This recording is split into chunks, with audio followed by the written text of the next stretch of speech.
The story begins with Furafure being exiled from her country. She was the saintess of the Harvest Kingdom. The saintess possesses holy power and by offering prayers could turn root-rotting long rains into clear skies and transform barren land into fertile soil, and existence is indispensable to the country. However, her holy power was lost. She was raised in an orphanage. When she was 3 years old, the orphanage was scheduled to be demolished and everyone except her was driven out of the country. Because she had holy power, she was taken to the royal palace, but she was forced into a harsh life of confinement in the underground dungeon. With only one meal a day, it was hard for her to maintain her strength due to insufficient nutrition. On the bare ground of the dungeon, she secretly grew vegetables, somehow supplementing her lack of food. But His Majesty Jalpal found out. While crushing the vegetables with his feet, he scolded her for using her holy power for personal gain. He told her to use her power for the country if she had time to imitate peasants. Forbidden from growing vegetables, she became unable to use her holy power. When the guard brought her bread for today, he stepped on it and then gave it to her. She was thankful that she could still eat it because she had to get something in her stomach. The next day, King Jalpal came and started throwing her around. He looked at her body and said she lacked even the value of a prostitute. He said they gave her the status of saintess and she didn't even try to repay the favor that was done to her, using her holy power only for herself. She was going to receive a fitting punishment for that. The next day, King Jalpal took her outside and told her that it was best she leave quickly. She was about to say that she couldn't leave this palace with her current strength, but he said he was sending her to the border by carriage. The trash from the orphanage she was in might also be living abroad, and if she wanders, she might meet them eventually. She asked him to wait just a few days until her strength would increase, but he said it was already decided. Besides, there were several proper saintesses among the nobles beside her, but she felt only a faint power from them. One of them started to laugh at her and said it was presumptuous for a lowly bottom-feeder saintess like her to think she shared the same stage with them, noble saintesses. She told her that they were going to bring sunlight to the kingdom in place of a useless thing like her. The soldiers then dragged her to the carriage and started driving. While she was getting out of the city, the people who saw her were talking badly about her. They all wanted her gone from this country. The driver asked what was wrong and if she was sick. She said she felt like vomiting. Hearing this, the man started driving like crazy and said she was a tax thief from the country, and he threatened her that if she vomited inside, she wouldn't survive. She fell down from the carriage and the driver decided to leave her there and left. Furafure was sure that this was the end. Just one more, she wanted to meet someone with a warm heart like the big brother from the orphanage. She could hear a sound but was unable to open her eyes. When she woke up, she could feel something touching her arm. She started crying, saying it hurts. Someone told her to calm down, said that she should be fine after a while. She asked who he was, and he said he was the royal chief physician directly serving the Riverside Kingdom Palace. He had been ordered by the king to examine her. She was shocked. He said that if he got to see that cute face of hers, it was all good. But just to be safe, he told her to rest a while longer, and he would go report this to the king. Furafure was confused. She was exiled from the Harvest Kingdom and was about to die in the wilderness, and then she lost consciousness. She lay down for a moment and the bed was so comfortable. A man came and said that she had collapsed in the wilderness and had been asleep for several days. He asked how she was feeling. Furafure was amazed by his beauty. She thought he was talking about the bed and said it was soft and comfortable. He giggled and told her that he was asking about her physical condition. She said the nausea was gone and she felt much better. She wondered who he was and thought he might be the one who saved her. The physician there told her to mind her tongue because the person she was talking to was the king of the Riverside Kingdom, Forst Riverside. She was shocked and immediately apologized for her rudeness. She thanked him for saving her. He told her not to worry about it and that he was just a rookie king in name only, always being helped by everyone. Speaking of which, he wondered why she collapsed in that empty wilderness. Furafure wasn't sure if she should be honest. They didn't seem like a bad person, but she was worried that this was still the Harvest Kingdom and they were checking to see if she slipped up. Before she said anything, he told her that if it was hard to talk about, she didn't need to force herself to answer, but he would like to know if she could manage to eat. Furafure didn't need to answer that. Her tummy started to growl and revealed how hungry she was. He giggled again and helped her get out of bed. He told her to let them dine together tonight. She was shocked that a king would like to dine with her. She thanked him before they left the room. The dinner was so good that she wasn't sure if she could eat all of this. He told her to eat without hesitation. The chief physician said she was malnourished, so he had them prepare something that wouldn't burden her body. She thanked him again, but he said it was nothing worth thanking him for. She started eating it, and she had never eaten anything this delicious. While eating, King Forst asked how she had been eating until now. She said she would grab food with her hands and take a big bite, but she didn't know how to eat the porridge. He approached her and showed her how to use the knife and the fork. While he was showing her, she asked why he was so kind to her. He said that if someone was in trouble, helping them was only natural. Although it wasn't like he just helped anyone. After dinner, she thanked him and said she should be able to survive for about 3 days with this. The king was confused because they were going to have breakfast prepared for her tomorrow as well. Until she recovers her strength, he wants you to rest here at the palace. She asked if that was really okay. He said that he expected her to get better quickly in return. She couldn't help her tears after his words. That night, she was so happy to be in that comfortable futon, and stared, wondering about Prince Forst. She wanted to learn how to use knives and forks properly. Meanwhile, King Jalpal asked Mirika. She greeted him. He said he was in a very good mood. He had finally managed to dispose of that useless woman. She said that, unlike that fake from the orphanage, she, a duke's daughter, would demonstrate the power of the saintess for the country. Therefore, Mirika asked him to increase the saintess's remuneration. She said that if the remuneration was increased, her motivation would rise, and she believed she could make the country even more prosperous. The king was going to think about that while watching the rain. The next day, a woman named Aqua came, and she was Furafure's personal maid. She guided her to the bathroom to clean her up. She was shocked. It was her first time in a place like this. It looked like they could clean both her clothes and her body, but she asked her to take her clothes off. She said that she would like to ask her not to use formal speech with her. Furafure asked the reason, and Aqua said she was her caretaker. She wanted her to be able to live comfortably without worrying too much. She said she was going to try not to use it, but after that she wanted to bathe together with her. Aqua couldn't reject her, and they took a bath together. After the bath, she wore a beautiful dress. Starting today, she was going to use a luxurious room. They were treating her so well. She wanted to repay the people of this country. She wondered if the power of a saintess could be recovered even after being lost once. She asked Aqua to share some vegetable seeds or leaves with her. Aqua was confused, so she said she wanted to do farm work. While there were many points she would like to question, she told Furafure that she could use the farm at the back of the palace. Aqua then asked if she had any knowledge of farm work. Vegetables wouldn't grow if she just planted leaves. She said that interacting with nature was important. She said she would let this King Forst know and left the room. Furafure wondered if the way things grow differed depending on the soil. In the dungeon, delicious vegetables would bear fruit just from planting a leaf. She was looking forward to touching the soil. The rain was falling so hard, she decided to try using her saint's power and started praying for the sun to be on good terms. When she woke up, Aqua was asking her to look outside. The rain had stopped. For the rain to stop in the Riverside Kingdom was very rare. Furafure thought it must have been just a coincidence. She had probably lost her holy power. Aqua knew that she offered prayers and mentioned that the king often did it too. She heard he did it because someone important to him in the past used to. It seemed it was so he didn't forget that person. Aqua said there was also a wish for the country to improve. In the next scene, they went to the farm, and it was huge. Furafure was so happy and she started rolling on the floor. Now that the weather had cleared up too, she wanted to do this. She put the vegetable leaves on the soil. Aqua tried to explain to her that this was pointless, but she said it was fine. She had managed to survive until now with them. Even if they didn't sprout, they would become a nutrient source for the soil. Furafure started praying that delicious and nutritious vegetables grow on this farm. Aqua asked if she enjoyed it, and she said yes. She had met some truly wonderful soil and thanked Aqua for her favor. Aqua said they should take another bath because she was so muddy. At night, Aqua informed King Forst that the above was what occurred. He said that she was a completely mysterious girl. The moment she expressed a desire to go to the farm, the rain stopped as if by a miracle. Due to the effects of the long rains until now, they were short-handed. It was fine to let her use the palace's backyard farm as she liked for a while. Aqua wondered if King Forst wanted to keep his favorite Lady Furafure as close to himself as possible. He was shocked, but Aqua didn't let him go that easily. She wondered why the king of this nation would favor a single woman, and questioned if that was because he had fallen in love. She said she was aware that the king was kind, but currently the nation faces a serious food shortage. If people found out he was favoring someone from outside the country, voices of discontent would rise.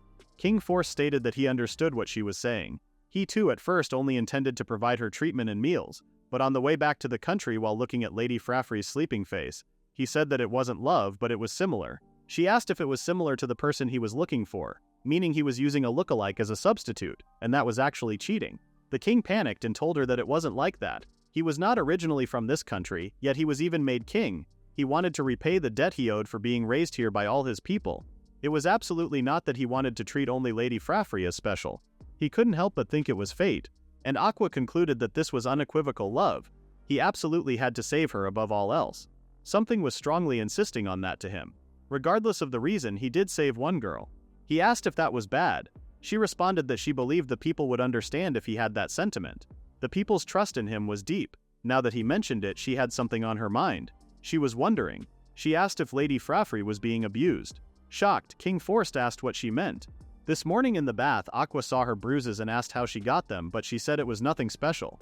They looked like wounds inflicted repeatedly. Considering her tattered state when they found her, it made sense. She asked why she tried to ask for help. The king assumed she may have lost faith in people or she was holding back because she didn't want to trouble them. Suddenly, one of the knights came in a hurry and asked the king to come quickly. The farm behind the palace was filled with high-quality vegetables. They were shocked. In that moment, they both confirmed that Lady Furafure was a saintess. The next day, while Furafure was eating breakfast, the king asked her to swallow her food before she spoke. It was good that she was so full of energy. She thanked him. He said that he had a favor to ask her today. He brought a bag of money and stated that he wanted to purchase the vegetables she grew. He explained that in this country the constant rain had made it difficult to grow crops. Until now, they had to import them at high cost from the neighboring Harvest Kingdom. But she grew splendid vegetables in just one day. She said that it was just to survive, and as a hobby she grew vegetables. If she could continue doing the vegetable farming she loved, that would be the best. The king held her hands and told her that if she wished to do farm work, it would be a great help if she stayed at the palace forever. He said he was about to ask her himself. He asked if she could accept the gold coins. She told him that 1 gold coin was enough for the vegetables she grew. This price could include all the vegetables she would grow from now on too. But the king told her that it was far too cheap, no matter how he looked at it. Furafure responded that farming was her hobby and she really shouldn't receive money for it. But those gold coins were so pretty, so she wanted to take one and decorate her room with it. She asked if it was okay if she only gave him half of the vegetables harvested today. He said it was fine but wondered what she was going to do with the rest. She said she was going to pluck the leaves and plant them in the soil again to grow more. The leaf part was fine, but if she planted the core part especially, it grew magnificently. The broth from good vegetables was also delicious. The moment she washed the freshly picked veggies with water and ate them straight away was just irresistible.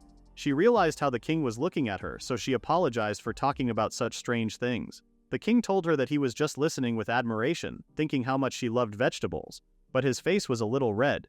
He panicked and claimed that it was her imagination. Thanks to her, they could gradually start circulating domestically produced food. This might just save their country. He thanked her for it. Not only did he save her life, but he was even letting her do the farming she loved. This was the happiest she had ever been. From now on, even if it was just little by little, she hoped she could repay.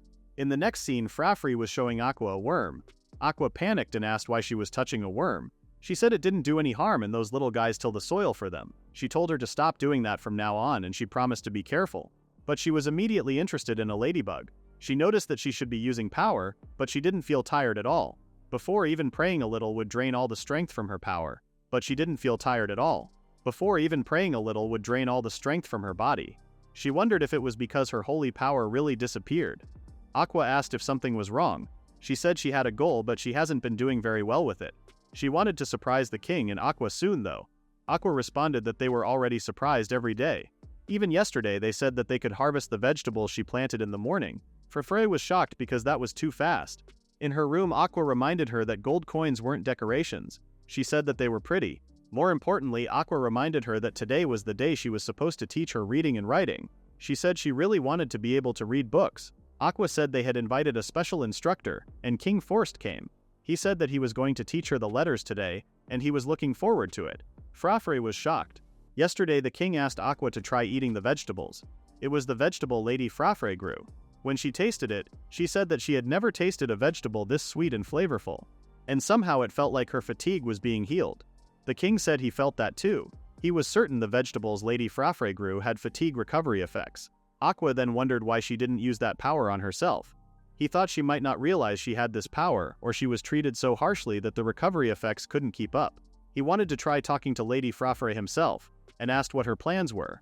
She said she asked her to teach her reading and writing. He decided to take over that task.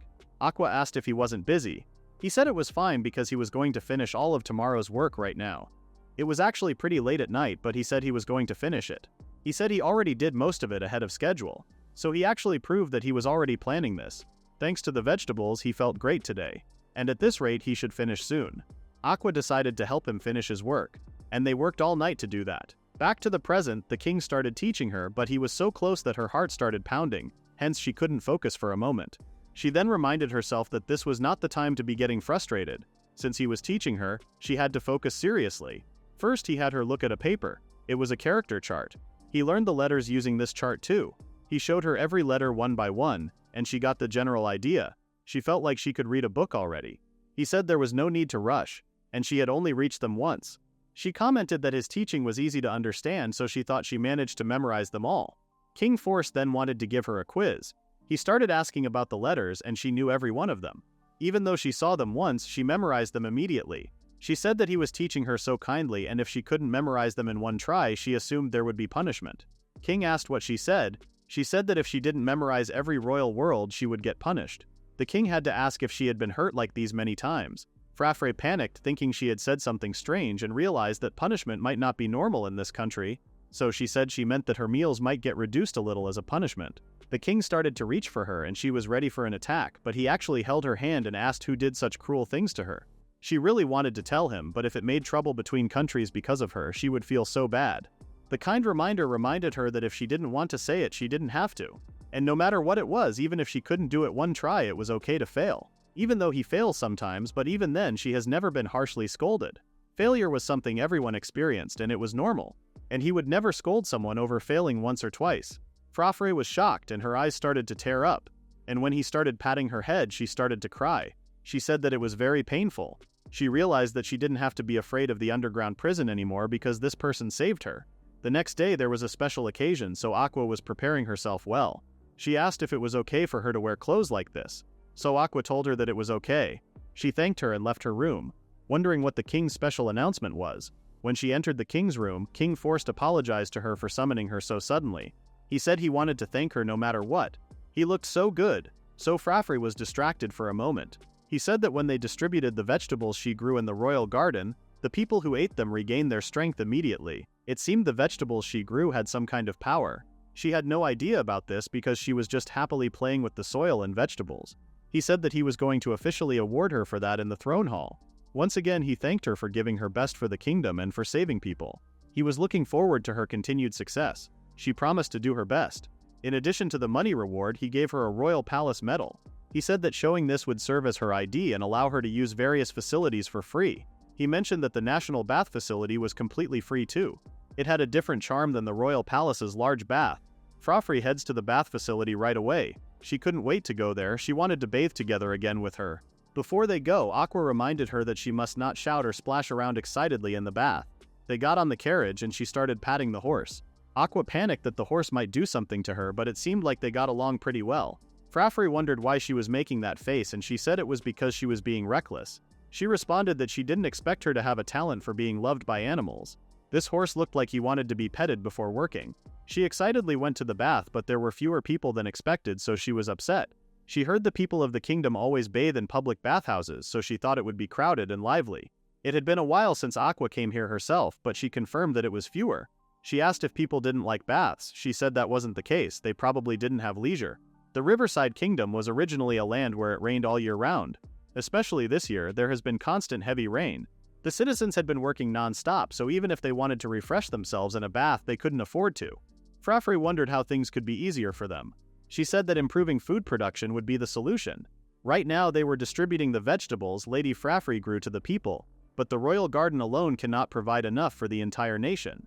She said she should help with the farms outside the royal palace starting tomorrow. She asked if she was intending to work for free again.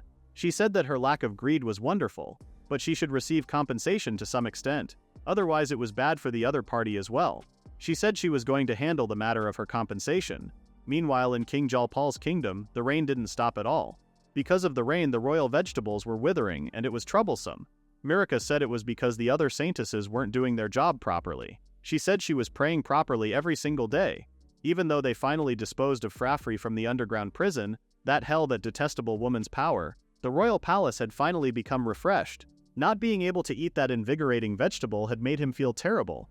Mirike was the same. Ever since they couldn't eat the vegetables, somehow she didn't feel energetic at all. The king had an idea. For a while, without letting the citizens find out, he suggested activating holy power over only the royal palace. Mirika asked why they would make only the palace sunny. He said it was to prioritize growing the vegetables he ate. Thanks to those vegetables, he had been able to do state affairs energetically. She asked if that wouldn't be illegal, but that wasn't a problem. The highest authority in the nation must always be in good health. If he and Miri were full of energy, the country would flourish and no one would complain. That somehow made sense to them, and they were so happy with this decision. In the next scene, Furafure and Aqua decided to visit the farms of the Riverside Kingdom. Today they were visiting the farm closest to the royal palace. Furafure introduced herself and said she grew the vegetables at the royal palace. The woman in there welcomed them pretty happily. Aqua thanked them for having them today. The woman's name was Mirasha. and she asked if she was the girl who grew the palace vegetables. She said that she possessed a kind of extraordinary power that she had never seen before. Marasha decided to get right to it and asked if she could take a look at her field. She nervously said yes, so she told her that she didn't have to be so nervous. Furafure said she was not going to hold back. She started rolling the soil again and prayed that delicious, nutritious vegetables would grow in this field, and the soil would become a place where everyone could live healthily. After the prayer was over, Marasha asked her to come over here and have a seat. She said she was so satisfied to see more power than she imagined. She said that Furafure should be aware of her power properly. She possessed an unbelievable amount of power as a saintess. Furafure was shocked that she knew she was a saintess. She asked if Marasha was a saintess too. She responded that it was long in the past and her power had already weakened. Aqua apologized to Furafure for everything until now. Both the king and she realized that she was a saintess, but she seemed to be hiding this fact, so they struggled with how to tell her. When they consulted Lady Marasha, who was once a saintess, she said that if she could meet her directly, she could give advice as a senior saintess. Furafure stated that she was a saintess, but now she was more like a fake saintess. She didn't feel like she was using any power at all. Marasha responded that she was unaware that she was a genuine, remarkable saintess and told her to look behind her. In the field there were so many vegetables starting to grow even though there had been only 5 minutes since she had prayed. She was shocked because her body didn't feel tired at all. Marasha told her that if she could use that much power without feeling tired, her power was outside all standards. To begin with, granting blessings not only to the weather but to nature itself was unheard of. Back when she was active, if she used that much power, she would collapse from fatigue immediately. But for her, something like this probably felt like going for a walk. But Furafure was confused as to why she had this much power. Marasha told her that if she properly took in nutrition and lived healthily, both her body and her holy power would return to normal. Aqua now fully understood the magnitude of Lady Furafure's power. Furafure suddenly realized that if people heard that she was a saintess, they would make her work all day long and she wouldn't be able to freely play in the mud anymore. She looked troubled, and Aqua noticed that. She said that even if they find out she was a saintess, she still wanted to play in the mud. Aqua told her that she could still do that. If she used her power for herself, the Riverside Kingdom would become a peaceful and prosperous country, but she didn't need to give up things she liked for that. She was still free to live as she wished. If someone appeared who demanded that she use her power to the limit, or forced something cruel on her, the king and she would never allow it. Mistreating a saintess, a national treasure, would be absurd. At dinner, King Forst apologized to Fra for keeping quiet even though he realized she was a saintess. She wondered why he didn't ask her directly. He said he thought that if he asked, she would tense up and lose her composure. Now that it was certain that power belonged to her, he would like to increase her compensation, but she didn't have anywhere left to put the gold coins. He said that this time he wanted to grant one of hers. Getting to play in the gardens already felt like a reward, so she thought about it for a moment and then decided to ask him for one day of his time. She came up with a reward that both King Forst and she could enjoy. That day, on the way back from visiting the Harvest Kingdom, he was shocked when he found her collapsed. He would never forget her thin body and tattered clothes. And now she was so energetic. She was innocent and adorable. Far too pure for her age. But that too was charming for King Forst. Unlike those who approached him for ambition or honor, her request to the king was to play in the mud. He wanted to know more about her every single day. The next day, the king wasn't sure if it would be fine to go to the bathhouse together. She said she asked Aqua, and she arranged for a special private reservation. She wanted to hurry and get into the bath immediately. He was shocked because she was dragging him to the women's bath. He asked if he was planning to bathe together. She said that it was reversed just for them today, while taking off her clothes. The king was shocked and covered her eyes, begging her to wait. He was shocked that she was taking off her clothes without being embarrassed. He asked what she was doing, and she said it was a thank you for everything. He told her that this kind of thanks was not appropriate. He asked if she wasn't embarrassed by letting a man see her naked. She said no, because clothes were for when it was cold. She took out her dress and her foot slipped on it. Before she fell, King Forst held her, and now she was embarrassed. King Forst told her that there was one thing she should remember. With Aqua, it was still acceptable, but when it comes to men, she must never show her naked body, not even her underwear. She said she really wanted him to join her in the bath today. He realized that she didn't understand him at all and found himself in the bath with her. She was washing his head. He whispered to himself that he felt like someone had washed his head like this. He wondered how long it had been since he last soaked in a bath like this. She said she was glad that he had such a relaxed expression. He said it was all thanks to her, and thanked her again. She seemed pretty embarrassed now, so he asked if they should get out soon, but she wanted to stay just a little longer. He decided to listen to her and relaxed for a while, but when he called her name, she didn't answer. When he looked at her, she was sleeping. He woke her up, but she didn't wake up. He heard this before from Aqua. The hardest part of caring for her was waking her up. At this rate was going to overheat her body, so he carried her out of the bath and laid her on the couch. While she was sleeping, he noticed the bruise on her shoulder, and it was clear that it wasn't recent. She must have endured such hardships in her past. She must be incredibly strong-willed. Lady Furafure was a strong girl. Suddenly she woke up and the towel on her body fell off. King Forst had no choice but to call it Aqua. At the Harvest Kingdom, Duke Balmer, King Jalpal's younger brother, asked Miri for something. He wanted her to go to the neighboring Riverside Kingdom, the one without a saintess, for a while. She was shocked and asked why she must go to such a place. He said that she possessed holy power, so she should show that power in the poor conditions of the Riverside Kingdom. She asked what good this would do. Even if they wanted her, she hated the idea of living in another country. He gave up and said they would send another saintess to Riverside. What they wanted was simply a country without rain. There was no need for her to be the one to go. Not only would they earn favor from another nation if they eliminated saintesses and made Miri the only one supporting the Harvest Kingdom, but it would also be a great achievement for the Duke's family. Miri asked if this country would be right while she was gone. Leaving the other saintesses alone was too much for them. He had heard the vegetables his older brother grew had fatigue recovery effects, so it should be fine. He said he would give them to the saintesses to eat. It was true that the vegetables uncle grew as a hobby and always gave energy when eaten. But the ones harvested this time were different. They were just normal vegetables. There was no way those girls alone could handle the duties of a saintess. But she realized that this might become an opportunity for her as well. In the next scene, Miri was about to arrive at the Riverside Kingdom. It was farther than she expected. Yesterday she told her father that she was going to the Riverside Kingdom. He said he was counting on her. She was planning to follow her father's plan for now. If the weather worsens in her absence, everyone will realize how important she was for the kingdom, and then she would be revered as the most exalted saintess in the entire kingdom. She might even show off her power in the Riverside Kingdom as well and be welcomed with great enthusiasm. But she thought Furafure was in the Riverside Kingdom too, and if they thought all saintesses of the Harvest Kingdom were as incompetent as she was, it would be bad. Her father told her that it wouldn't be a problem because according to the coachman she was discarded in the wasteland.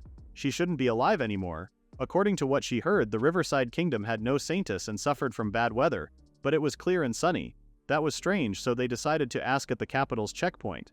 Since it was sunny, she would love to go on a tour around the farms. Last time they came, it had rained so long that the farms looked like lakes. That sounded interesting, and she wanted to see how poor the country was. When they heard the knights at the checkpoint, they said that they had nothing but sunny days lately. It was their first time in their lives that they had been able to work in such refreshing weather. They said there was no need to worry. The driver told her that if they stayed here for a while, the sky would surely turn ominous again. More importantly, they still had the farm tour plan. However, they were all growing healthy vegetables. The driver said they must be using expensive fertilizers here. The other farms certainly wouldn't be like this, so they went to the next one. Unfortunately, this one was also healthy. She thought that there was no way a saintess superior to her existed. She approached the farmer and said they had quite the harvest. He said they got help from the person who grows vegetables at the royal palace after all. She asked if it wasn't a saintess, and he said they didn't have one in their country. She asked who that person was, and he said it was a cute little girl. Seeing her joyful playing in the dirt made him feel happy too. She asked where that girl was now, but he didn't know that. He asked if she would like to try one of his vegetables. She tried one, and it was so juicy and sweet. It was delicious enough to blow away all the fatigue of the journey. It was almost like a magic spell that made her happy. It was more delicious than any vegetable she had ever eaten. She wanted them to come to the Harvest Kingdom. When she returned, she told the driver that they were going to inspect every farm in the capital immediately. If he saw a girl on any of the farms, he was going to stop the carriage. They continued and found the girl on a farm lying in the dirt, and she realized that the girl was Furafure. She wondered why she was here and if she had seriously walked there across the wasteland. She looked like nothing like she did back in the Harvest Kingdom. She refused to believe it, but she wondered if those vegetables earlier also grown by Furafure. While she was watching her, Aqua informed Furafure that it was time for her meal. She was so happy and enjoyed her nap. She must have had a very hard life before this. Aqua cleaned her mouth and took care of her. Miri was confused as to why she was living with such a smile. She was weaker than her, yet she looked so happy. She wondered if she had any idea how hard they worked to fulfill their duty as saintesses. She convinced herself that she was probably picked up by some merchant and was being made to work, and today just happens to be her day off. In the end, they didn't find any vegetable-growing prodigy girl. And with this clear weather, there must be a powerful saintess the people didn't know about. It was a shame that she couldn't show off her power. For someone saying that, she was quite cheerful. She said that it was because she was able to buy so many vegetables, and she had gathered valuable information. Father would surely be pleased. The driver asked if they should return to the Harvest Kingdom. Meanwhile, the king said the spy they sent to the Harvest Kingdom had returned. Just as they suspected, Lady Furafure's treatment was beyond anything they could have imagined. The kingdom's weather had been stabling all thanks to her. Yet they abandoned her in the wasteland under the pretense of disposing of trash. Aqua asked if he was also exiled from the Harvest Kingdom. He was. In his case, he survived thanks to this country. But Lady Furafure spent so long. It was thanks to him that Lady Furafure was saved. Without that intuition and quick judgment, Lady Furafure would have. His intuition was strange. When he was exiled from the Harvest Kingdom, the path he chose on instinct always had food and water, allowing him to reach this country on his own. Aqua commented that his intuition was excellent. Yet in the bathhouse the other day it didn't seem to activate at all. She was relieved when she saw his usual outburst. She feared he might act on his anger and punish the Harvest Kingdom. He said he wouldn't do that, but if her power was exposed there would be those who would try to take her. They should keep her under constant watch. She simply suggested that everything would be solved if the king simply married Lady Furafure. He told her to stop teasing him. She said she was joking. In the next scene they went to Furafure and wanted to talk to her. It seemed the Harvest Kingdom had been suffering from constant rain lately. Up until now she had been praying for the Harvest Kingdom weather. If they assumed that her holy power was what kept the Harvest Kingdom safe, he asked if she ever properly compensated. She asked why he was asking her that. He said that bad rumors about the Harvest Kingdom had reached them. Depending on whether they were true, he may cut ties with that country altogether. So he wanted to hear her opinion about who lived there. She asked if he would swear he wouldn't go storming into that country no matter what she said. He said he wouldn't be the one to start a fight. He swore that no matter what she said, he would not execute anyone from the Harvest Kingdom. She said that her compensation was 1 meal of bread a day, or leftovers. Sometimes they gave her worn-out clothes too. That's why the rewards in this country felt amazing. Getting such beautiful decorations that looked like gold coins made her so happy. When the king asked where she was living, she said she lived in the underground dungeon. They were shocked. King Jalpal ordered her to constantly release her holy power in the dungeon. She had nowhere else to go, so she had no choice but to obey. They said they wanted a country protected only by noble-born saintesses, so she, an orphan, was disposed of. She got sick inside the carriage during the transport and they abandoned her on the roadside. When she woke up she had been rescued to this country. This was worse than they imagined. This was definitely unforgivable. They owe them nothing anymore. They were cutting ties with the Harvest Kingdom, but he promised to keep his promise. He was not going to attempt assassination or revenge. Either way, that country wouldn't last long even if they left them alone. They were suffering the same non-stop rain as their country once did. They survived constant rain only because they used every bit of wisdom they had and built countermeasures. But the Harvest Kingdom wasn't like that. If the rain continued, even the country's survival would be uncertain. But they had 3 saintesses. He said that her absence caused a drastic environmental shift. The land was probably already so bad that the other saintesses could not control it. Eventually they would realize just how vital her power was. And when that happens, they may try to take her back. He apologized for making her recall such a difficult past. She said it made her happy that he cared. He said that the thought of losing their days of eating together and talking like this felt like his heart would tear apart. There was one more thing he wanted to ask. He asked if she was in an orphanage. She said she was young and told him about what happened. She said that the children who were with her in the orphanage were all disposed of, and one of them treasured her very much, just like him. She said he might even be alive right now. Shocked, the King Forst said he was alive, and he was in this country. She said she would love to meet him if possible. Forst immediately hugged her. He apologized for not realizing it until now. He said that her big brother was here now. Furafure was shocked. When Furafure thinks back to her days at the orphanage, she doesn't remember much because she was so little. But there was one thing she did remember, even if only faintly, her beloved older brother. He would find her in the mud again, playing hide and seek with him. He said that she really loved playing in the mud, and she said she felt energized when she played in the mud. All the children living in the orphanage had no names. They were called by numbers by the adults. But there was one boy, an older boy, who called her little sister and always treated her kindly. He wasn't her real brother, but she started calling him Big Brother too. He washed her after she got muddy. She said she would make him all bubbly too and threw him some bubbles. Life at the orphanage was harsh, but the time she spent with him was always fun. At night when she had scary dreams, he would hug her and comfort her. She hoped that she could have fun with him tomorrow too. He said he would try that too. He hoped he could keep spending time with his little sister forever. Furafure asked if he was really her big brother. He said that back then they didn't have names, except she and he, who called each other something special. Excited, Furafure said he was the only one who called her little sister. Then there was no mistake. She started crying and hugged him, saying she always wanted to see him again. Aqua was glad that she was the person King Forst had been searching for. She decided to leave them alone for now and embarrass them. Furafure heard that everyone was abandoned outside the capital and asked how he survived. He said that he walked for dozens of days and finally barely made it to the Riverside Kingdom. but it was brutal. But somehow, on the path he chose by instinct, he kept finding food and water by miracle and survived. Everyone from the orphanage lives in the Riverside Kingdom now. She was so glad now. Meanwhile, at the Harvest Kingdom, they were freaking out about the non-stop rain. At this rate, the country would collapse. King Jalpal asked Duke Balmer why he allowed Miri to travel. He responded that there were other saintesses, so he thought it would be fine for a short while, and she should be returning soon. After seeing Miri's power, the neighboring country started wanting saintesses, so they sent the other saintesses away. The plan was to make Miri the sole saintess here and raise the Duke's family influence. He didn't expect the other saintesses to be unable to cover for Miri's absence. Because Miri wasn't here, it had been raining non-stop, and of course the blame fell on him, the king.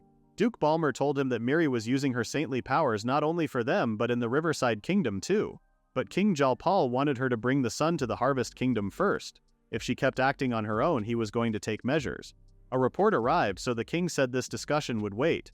Balmer wondered what had happened, but he said he didn't need to know. Balmer was so frustrated that his brother was acting this way. He felt humiliated, and if this kept going, he wouldn't hesitate to drag him off the throne. Meanwhile, they didn't allow Miri to enter the palace. They told her that it was a direct order from the king. The King Jalpal appeared right outside her carriage while she was complaining and said they needed to talk.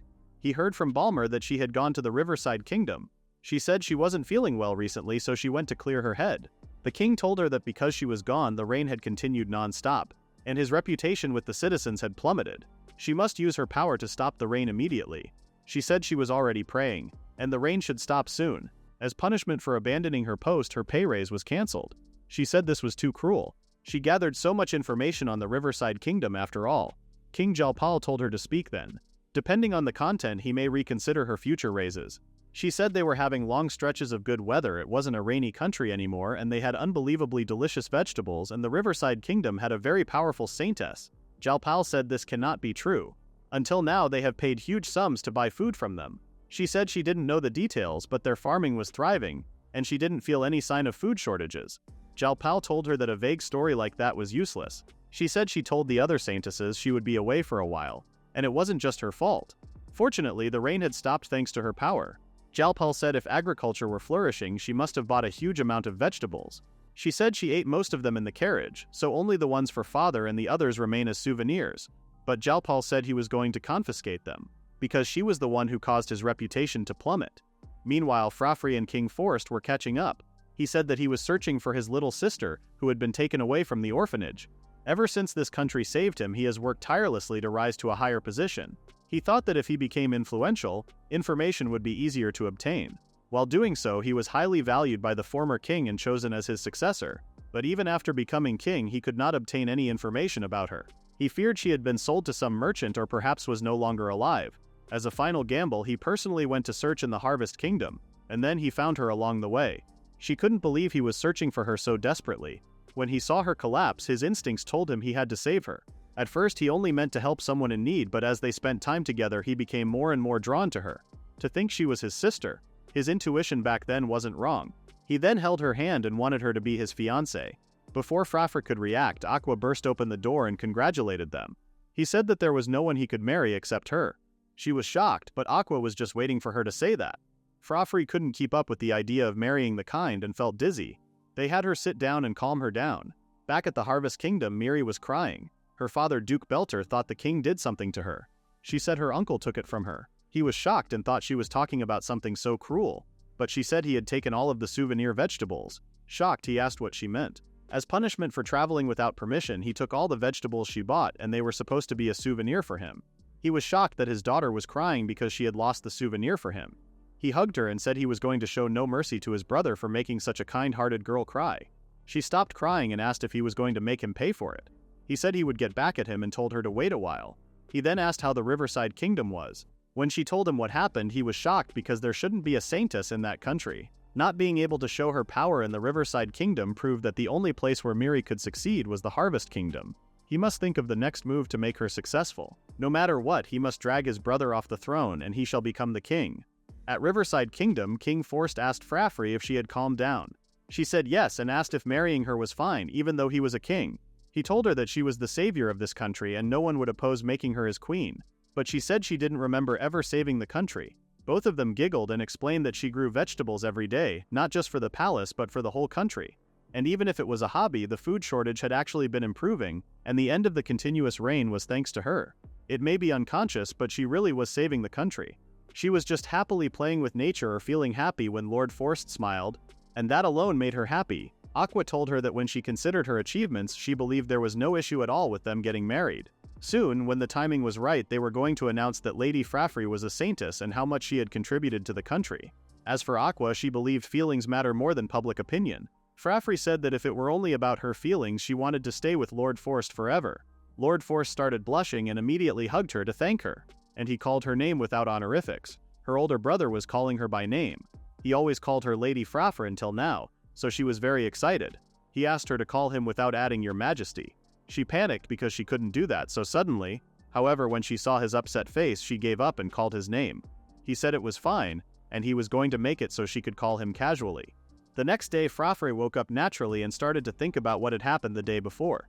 She was so embarrassed that she spent time rolling in the bed. Aqua came and started brushing her hair. She said that today was a day off from touring farms. She asked how she would spend her time today. She said that yesterday's conversation made her so happy. Lord Forst was her beloved big brother, and knowing he had been searching for her all this time made her so happy. She wanted to convey these feelings more to Lord Forst. She wanted to say thank you for finding her. Aqua loved how cute she was. Furafure asked if there was any good way to express her thanks. Last time at the bath facility, she fell asleep. She also wanted to apologize for causing trouble. Aqua said during tea time with the king, she might serve a handmade sweet. Usually the palace cooks handle them, but today she might make them herself. If she offers something handmade with her heart, King Forst would surely be pleased. But Furafure had never cooked before, so she wasn't sure if she could do it. But Aqua promised to support her. They put on their clothes and went to the kitchen. Aqua told her that they were going to make cookies since they were easy to make. First they measured the ingredients. They started doing it, but Furafure was having a hard time.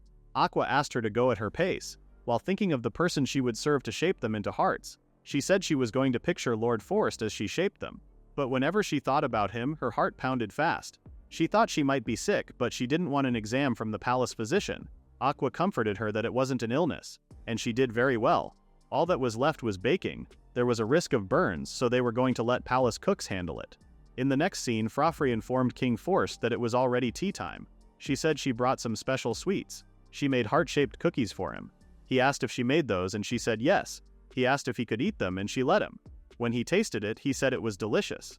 He never thought the day would come when he could eat such delicious cookies, and he considered himself lucky. Furafure was so excited to be around him. Her face was so red, so he asked what was wrong. Aqua explained that she was not hurt and told him to continue enjoying his cookies. He asked if she wasn't eating, but she wasn't sure. He said that since she looked unwell, he was going to feed her. She said he didn't have to do that, but he told her to open her mouth. After feeding her with one cookie, she said it was her turn and fed him. She thanked him. From now on, she was going to be happy if he stayed with her forever. He promised to be with her forever, and they enjoyed their cookies together. Back at the Harvest Kingdom, the vegetables grown in the palace became poor in quality, and then the rain continued. He remembered Miri informing him that she saw Furafure in the Riverside Kingdom. She was napping in the fields, looking carefree. She thought she had died somewhere in the wilderness. If his intuition was correct, these vegetables were her work. And when he tasted it, he confirmed that there was no mistake. It was the flavor of the vegetables they used to grow in the palace. Until now, both the vegetables and the weather were all Furafure's power.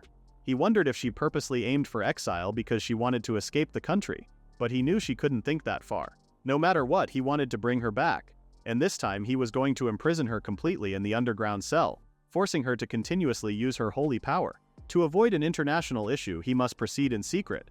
It was dangerous, but he thought about hiring someone. In the next scene, he was heading to the Riverside Kingdom with so few people. If the citizens learned that this expedition was to bring back Furafure, whom they had exiled, it would be bad for his reputation, so he was trying to keep it secret. The people riding that carriage seemed quite dangerous. The king told the knight that they were informants not publicly known. They were underworld thugs hired to abduct Furafure. Right now, this country is in an abnormal state, and at times like these, the leader of the nation must act. Once they successfully recaptured Furafure, she would be thrown into the rogue's carriage and then imprisoned in the palace underground, and she would have to activate her holy power until she dies. He asked the driver if he ever felt feminine charm from Furafure. He laughed and said he had never seen a woman so ugly. He said even he couldn't possibly consider that woman. Even when he accidentally touched her once, he felt no interest at all. When they arrived at the Riverside Kingdom, it felt like a completely different country from before. It was like the Harvest Kingdom from a while ago. Those vegetables were the same as Frafure's. He told the thugs to proceed as planned. He was sure he was going to take her back. Meanwhile, Furafure was having another beautiful day lying in the mud. Playing with the soil, bathing in the sunlight, she was getting healthier day by day. Her body felt completely different from back then. In the Harvest Kingdom, feeling weak had become normal. She wouldn't have realized it if she hadn't come to the Riverside Kingdom. They were walking around with guards and she said today was so much fun. Aqua went to arrange the carriage. While they were waiting, the guards suddenly started covering her. Thugs were attacking them, but they were immediately drowned off by the guards since they had swords. Panicked, Aqua asked if she was okay. She was a bit shocked and wondered who they were. Meanwhile, King Jalpal was trying to buy vegetables from the former saintess, but she refused, saying they refused mass sales. The vegetables grown here belong to everyone, buying them out was prohibited. Also, they were not from this country. She said that when leaving the country, vegetables acquired here were subject to customs tax. He was shocked because he had never heard of such a thing. The woman told him to go to the royal palace if he had complaints. They went outside the farm and decided to meet up with the informants and negotiate with the royal palace. The thugs returned and informed him that the plan had failed. They explained that they had located her, but the security was beyond imagination. So she was already under the nation's protection. They must rethink the plan. He said he would give them a special mission, and if they succeeded, the reward would be increased. The next day, Furafure woke up, and Aqua said she was relieved her awakening was good today. She asked if something had happened. She said that an unbelievable situation had occurred. The king of the Harvest Kingdom had come to visit this early in the morning. Panicked, Furafure tried to leave her room, but Aqua told her not to take a single step out of here. She said it was an emergency, and she had to stop Lord Forst. If Lord Forst gets angry, and they end up in a huge fight, it would be terrible. Aqua told her that this may be related to her, and if they attempt to kidnap her by force, it would be bad.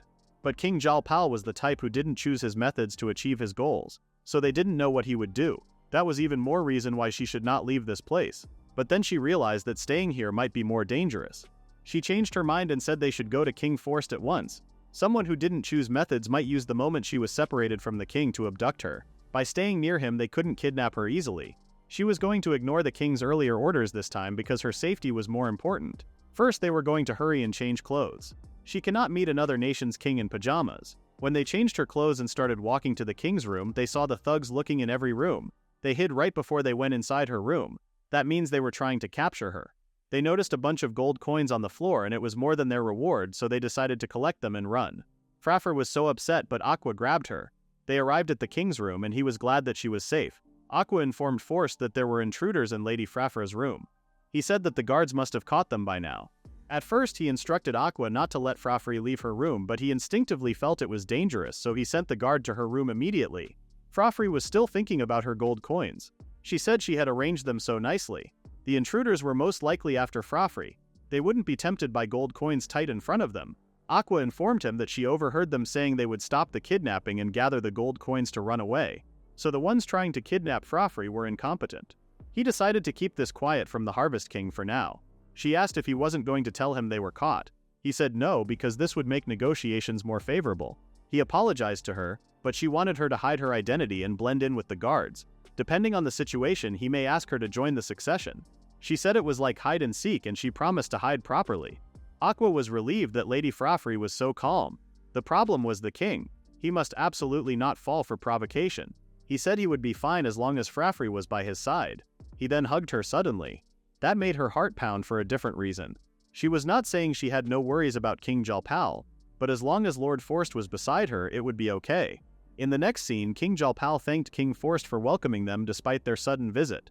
He said it wasn't a problem at all. It seemed his matter was urgent. Lord Forst was staying calm, and Furafure hoped this wouldn't turn into a fight. King Jalpal decided to be direct, and stated that they wanted to import food from his country. Forst asked the reason. He responded that currently, their Harvest Kingdom was experiencing continuous rain and abnormal weather that even the power of their saintesses cannot counter. If this situation continues, they will eventually face a food crisis. That was indeed serious. He said that they must somehow overcome this crisis. For that reason, they wished to borrow their country's strength. King Forst thought about it for a moment and said they would trade at 1 gold coin per crate of vegetables. King Jalpal was mad. The average monthly salary for their citizens was about 2 gold coins. King Forst responded that until now they had purchased vegetables from his country at 2 gold coins per crate. They were considering trading at half that price, but their country cannot yet supply sufficient food for all its people either. If they didn't trade at an appropriate price, their citizens would not be satisfied. The vegetable trade seemed difficult. Jalpal found it hard to believe that anything harvested in a country with incessant rain could be proper vegetables. King Forst said there was no need for concern and asked if he would like to try a sample. Jalpal giggled and said he seemed quite confident. He had a taste and it was far more delicious than he anticipated. Furafure was surprised because normally she would be happy if her vegetables were praised, but she was not happy at all. Suddenly, King Jalpal acted like he suspected something and said their taste was just like the ones they used to harvest in their own country. He asked what the meaning of this was.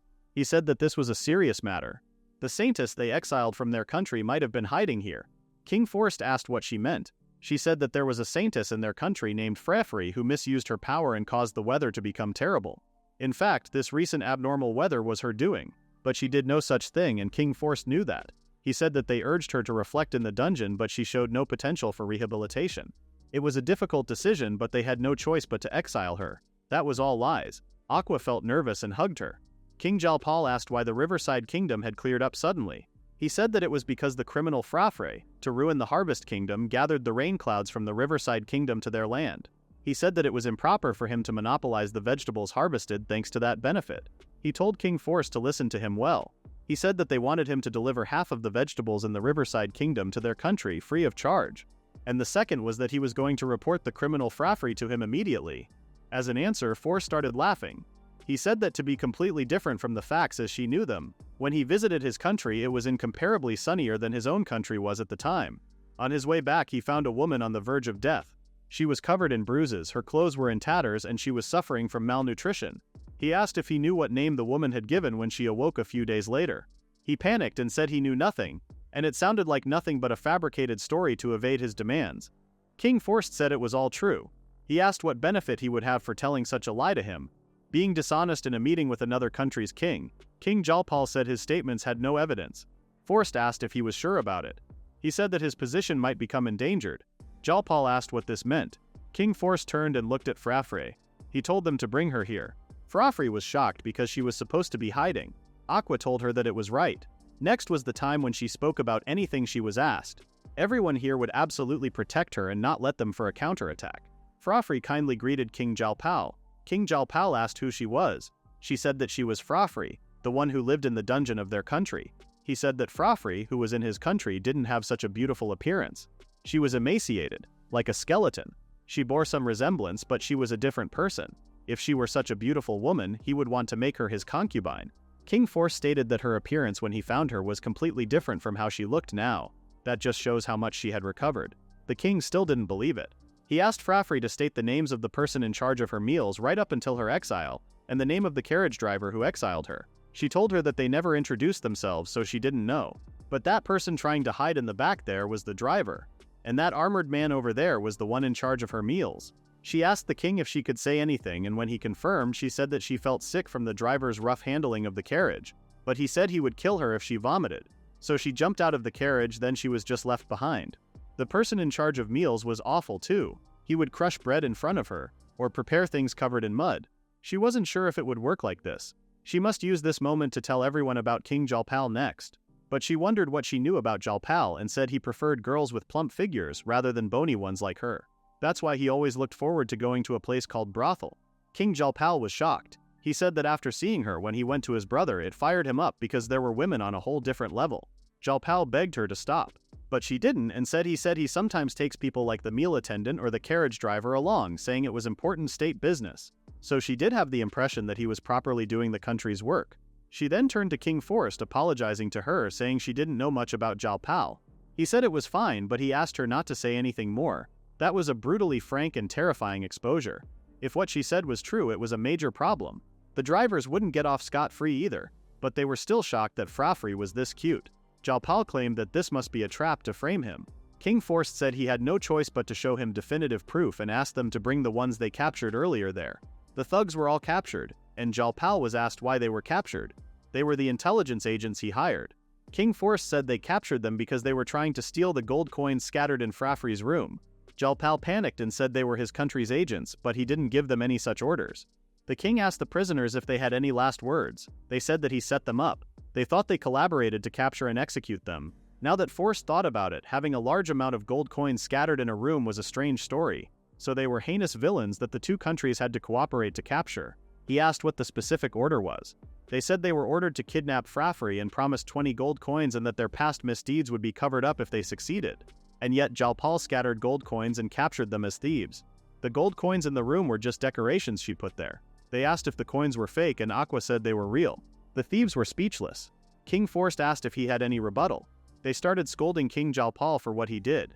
He fell on his knees and screamed at Furafure for decorating with gold coins. In the next scene, Furafure was so glad the gold coins were back.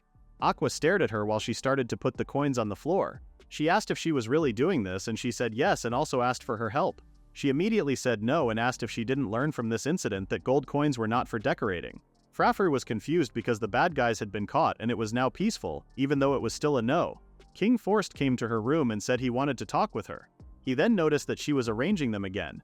She said she absolutely needed them for her room decoration. King Forst asked if Aqua was just watching. She responded that she couldn't bring herself to endorse this behavior. He said he would help and said it was thanks to those gold coins that Furafure was saved. She doubted something like that would ever happen again and the king hoped she was right. Back when they faced King Jalpal, they told him that they could not overlook this issue.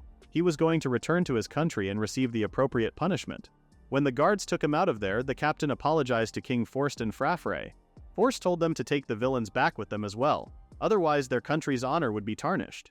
The captain was shocked and asked if he was sure about this. He said he had one condition. They were going to publicly announce that Furafure was the real saintess and contributed to the Harvest Kingdom and publicize Lord Jalpal's misdeeds. If they accept this condition, he will agree to trade vegetables at a later date. They kneeled in front of him and thanked him for his kindness. Furafure was shocked that the discussion was over just like that. This way, they couldn't take any vegetables back right now. Furafure asked Forst to wait a moment. She said that the Harvest Kingdom was having trouble with food right now. She knew very well the pain of collapsing from hunger, so she asked if they could share some food with them, even just a little. They were all shocked, and Forst giggled at how kind she was. He said that this time it was not a trade but aid. The day's portion of vegetables would soon be harvested from the palace farm, and they could take all of them. They were so happy and grateful. He said that it was fine because it was Furafure's wish. They thanked both of them and asked them to at least allow them to help with the harvesting. She said she would help too and helped them. Furafure was too kind. Aqua agreed with King Forst. She said that their country had become prosperous enough to do a favor because that Harvest Kingdom was something they could never imagine. It was all thanks to Lady Furafure, so Aqua changed her mind and started helping her put the coins on the ground.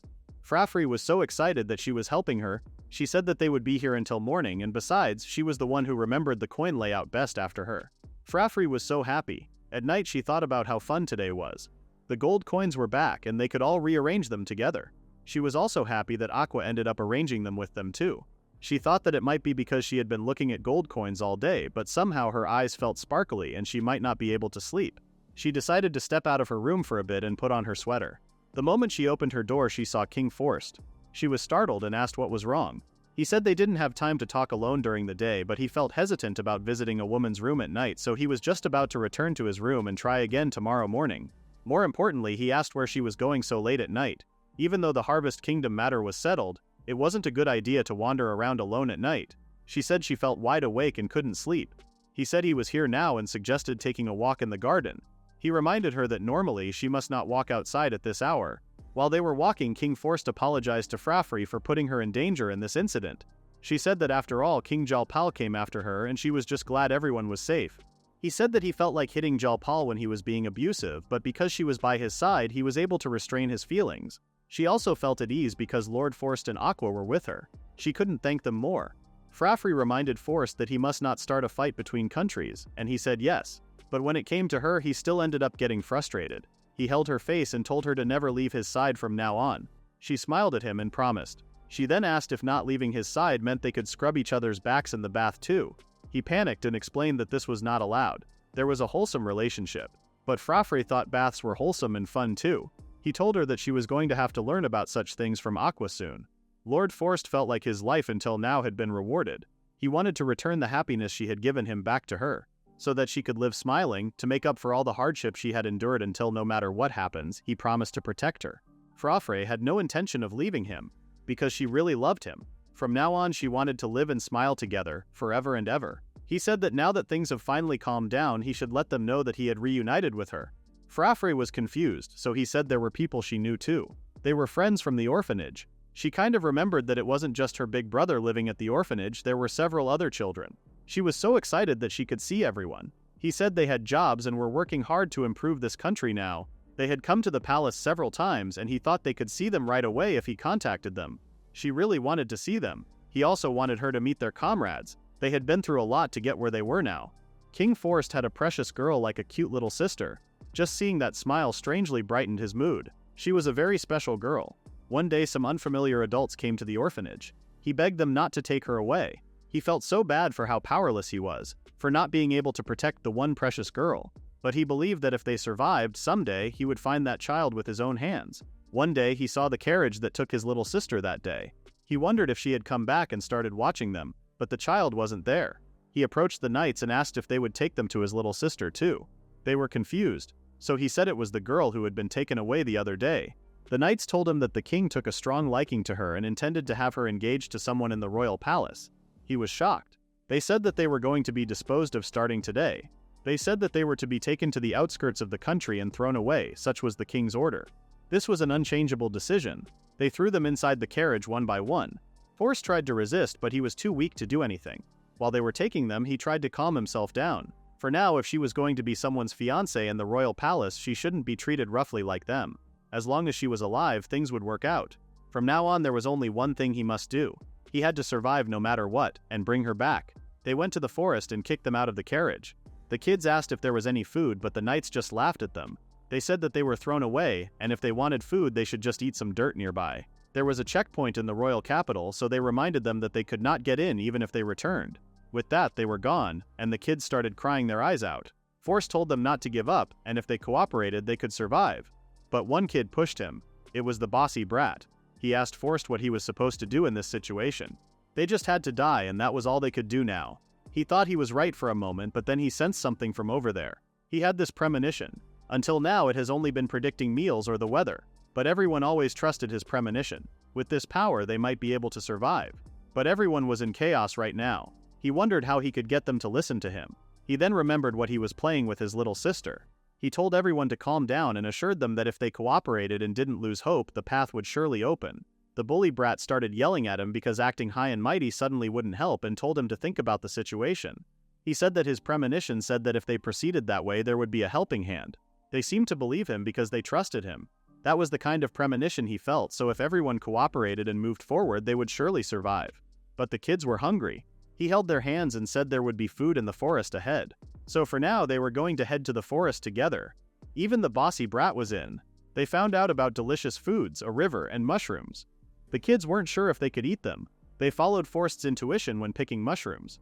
They gathered lots of fruits and veggies at the end, and it was actually fancier than when they were at the orphanage. The kids were so happy and decided to follow Forst's premonition to survive.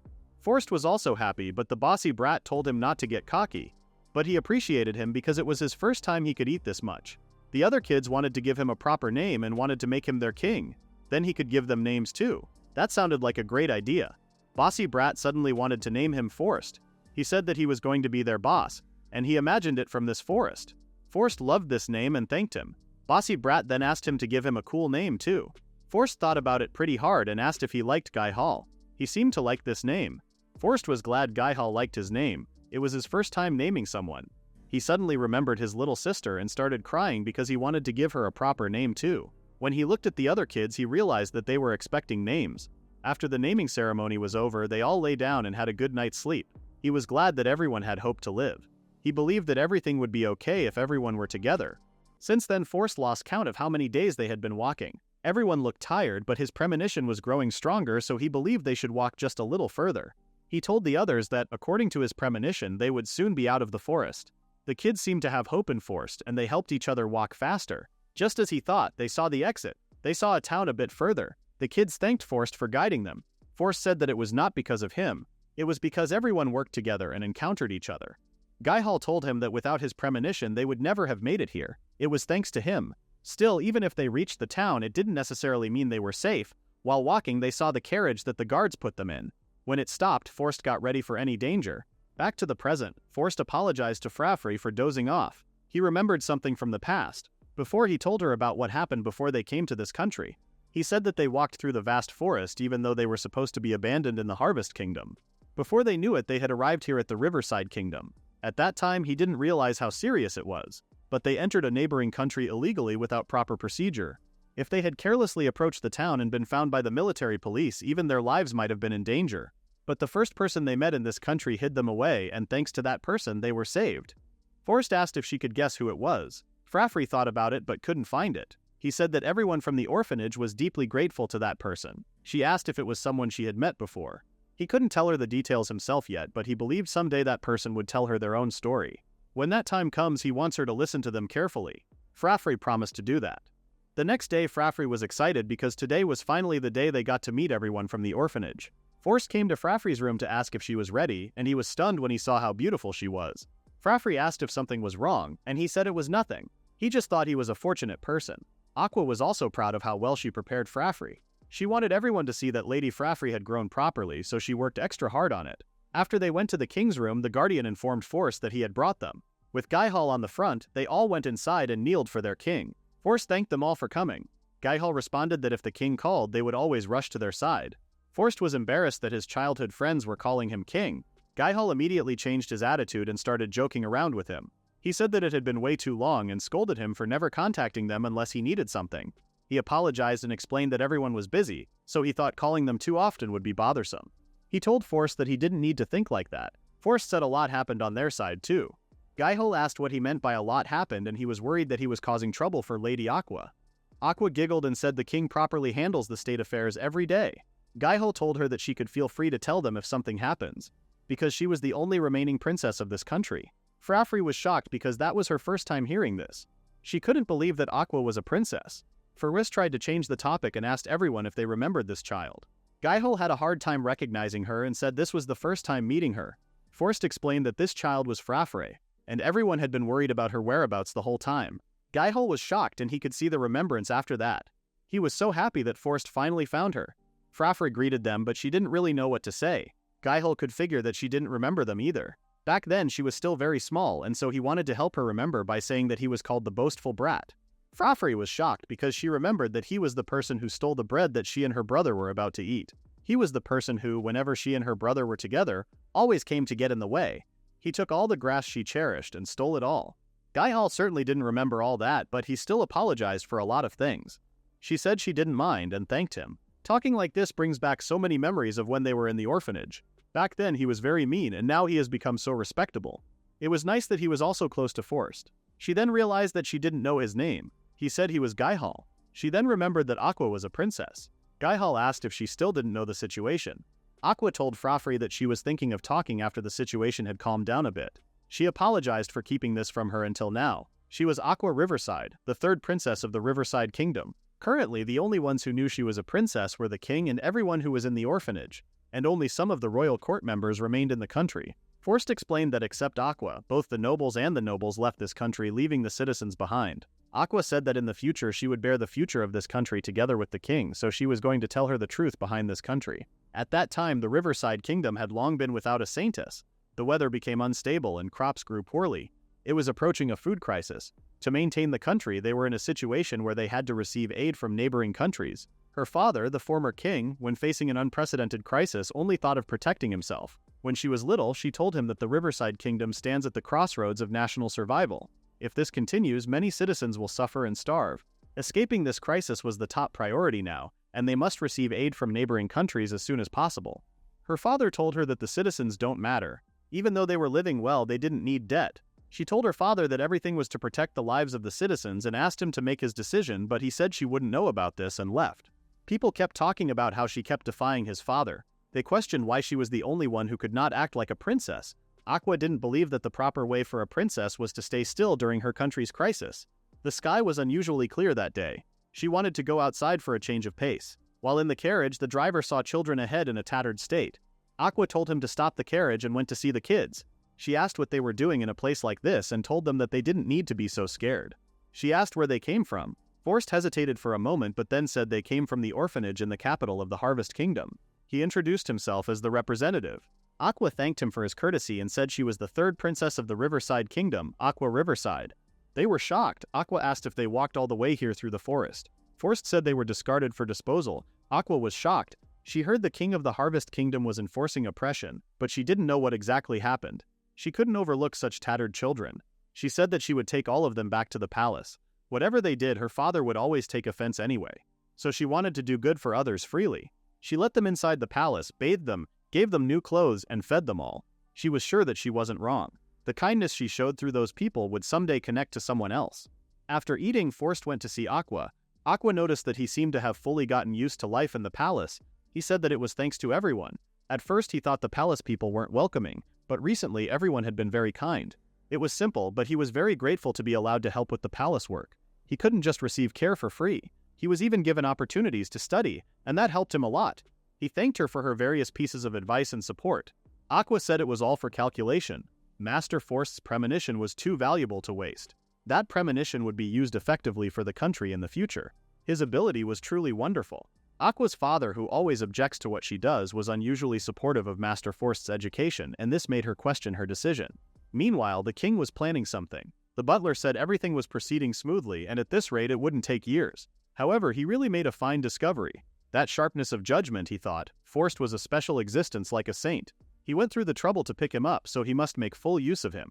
A few years later, Forst was valued for his premonition power, and came to be entrusted with political affairs under the king.